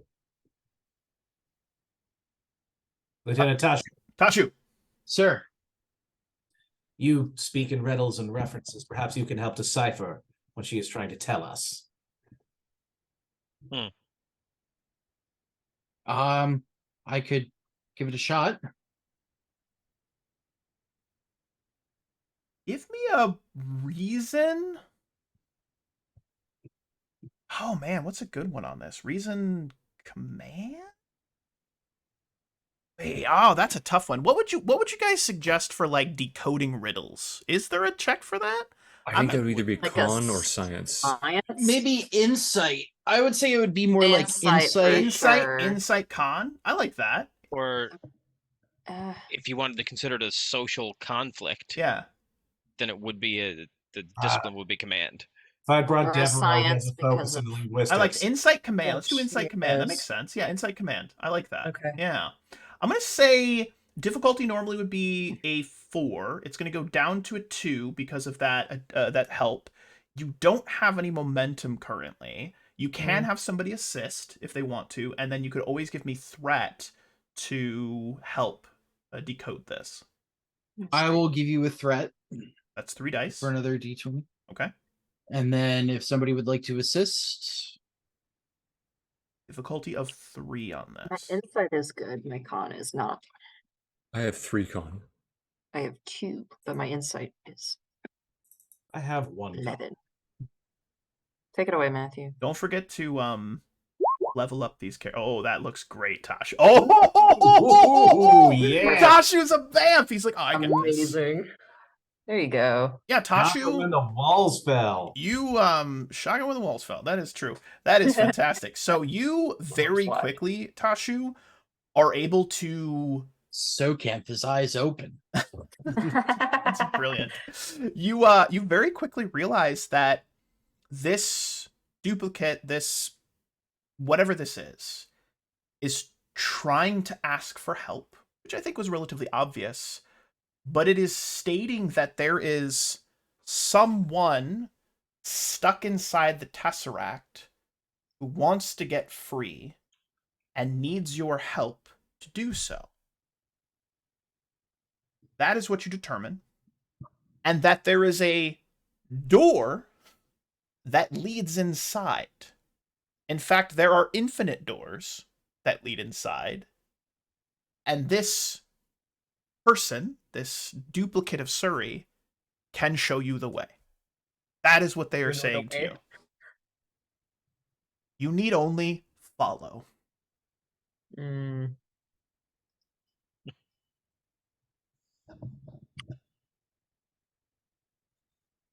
Why did you take this form? Repetition, repetition, repetition. It stops and it locks eyes with you before your character. I'm just looking at your character names, your regular character names, and I'm having a moment. What was your side character's name? Solaris. Solaris. Looks directly at Solaris. And in a moment of clarity, because this one I could communicate with. The other one was harder, more complex. Not complex, that is the wrong word. That one was more stubborn. And then the cycle repeats over and over again. Well, we've confirmed one thing.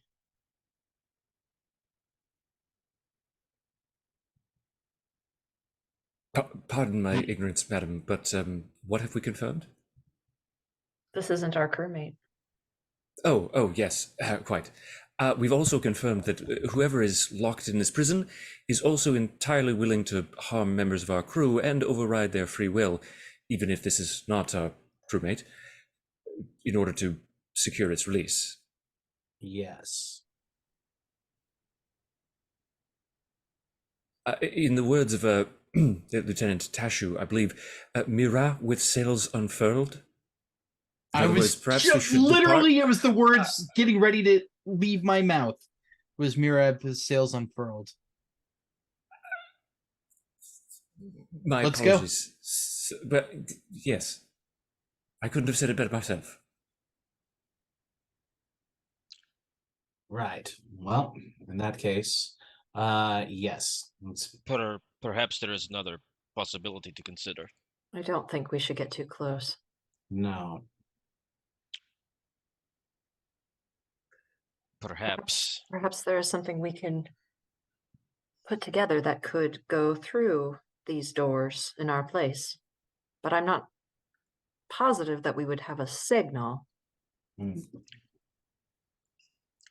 Lieutenant Phelan is trying to see if this methodology is familiar.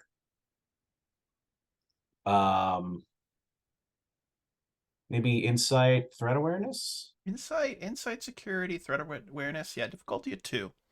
Okay. Threat awareness. Hiya. There's two. You remember when those duplicates showed up on your ship of a certain first officer? This is super, super familiar. Super familiar. Although it feels a little less deceptive.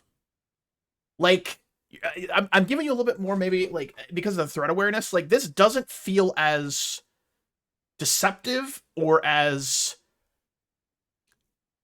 There's, like, a weird honesty and ardentness to it that almost feels non-threatening. Which, as a Klingon, as a chief of security, like, you'd have a really good sense of, like, this is a bad idea, this is a bad thing. Like, this person, this copy, seems to genuinely want help.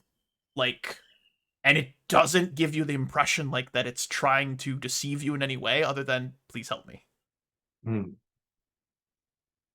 It's either a really good liar or it's telling the truth. Yeah. Lieutenant Phelan is just going to come out and say it's like, your tactics, your technology are familiar to us. Am I now speaking to a member of the Centaurum? The repetition goes on once, twice, 3 times, stops, and then it locks eyes on Drew. What was your character's name again? He is Lieutenant Tashu. And it says Dormok and Jaldad at Tangra, signifying cooperation or agreement. Picard and Dathon at Eladrel. The Suri nods. Mirab, his sails unfurled. Let's go. You want to go in? It seems to want us to. As someone who is not particularly familiar with your idioms, could you care to enlighten me as to what it had told you? Darmok and Jalad at Tanagra is a term of cooperation. Darmok and Jalad were 2 of our great heroes who met at the island of Tanagra to eventually learn to become friends and learn to cooperate. Picard and Dathon at Eladrel is a statement of first contact between species to work towards a common goal. Mirab's sails unfurled is to go, begin a journey. Very well.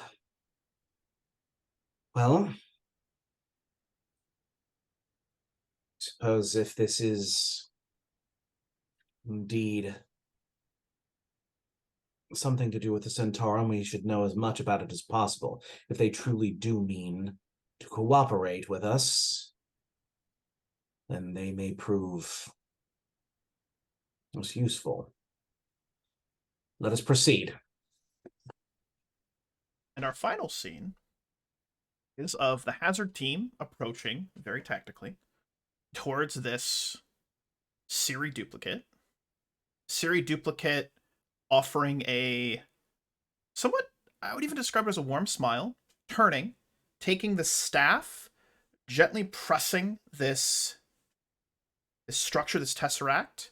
A small portal opens just wide enough to where you have to, like, sidestep. The 3-legged guy has to, like, weirdly do, like, a weird 3-legged thing and, like, I don't know, like, somersault in, but you make it happen. And then the doorway closes behind and credits roll. And we're going to leave it on a cliffhanger here for our next session.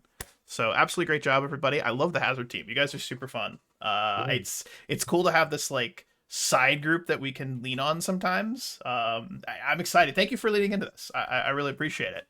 But as I always say at the end of every session, any final thoughts, questions, comments, or concerns before we get ready to wrap up session 9, episode 9 of our Star Trek adventure? No, it's great. Cool. Well done, everyone. Yeah, Very, good very game, fun. guys. Yeah, very good game. Mhm. All right. Well, as I always say at the end of every session, thank you so much to the players for playing. Truly, without you guys, impossible. And you guys have been super fun to play with. We're almost done with season 1. Woohoo! It's super exciting. Thank you to the viewers for viewing, sticking out, and hanging out with us. We really appreciate you. And happy gaming, everybody. And every week, we always try to discover what the dice have to tell us, because the dice do have a story to tell. And this week it was Cliffhanger, because I haven't got to do one in a while. So I'm super excited. But until next time, be well, be safe, happy gaming, and thank you again. Cheers.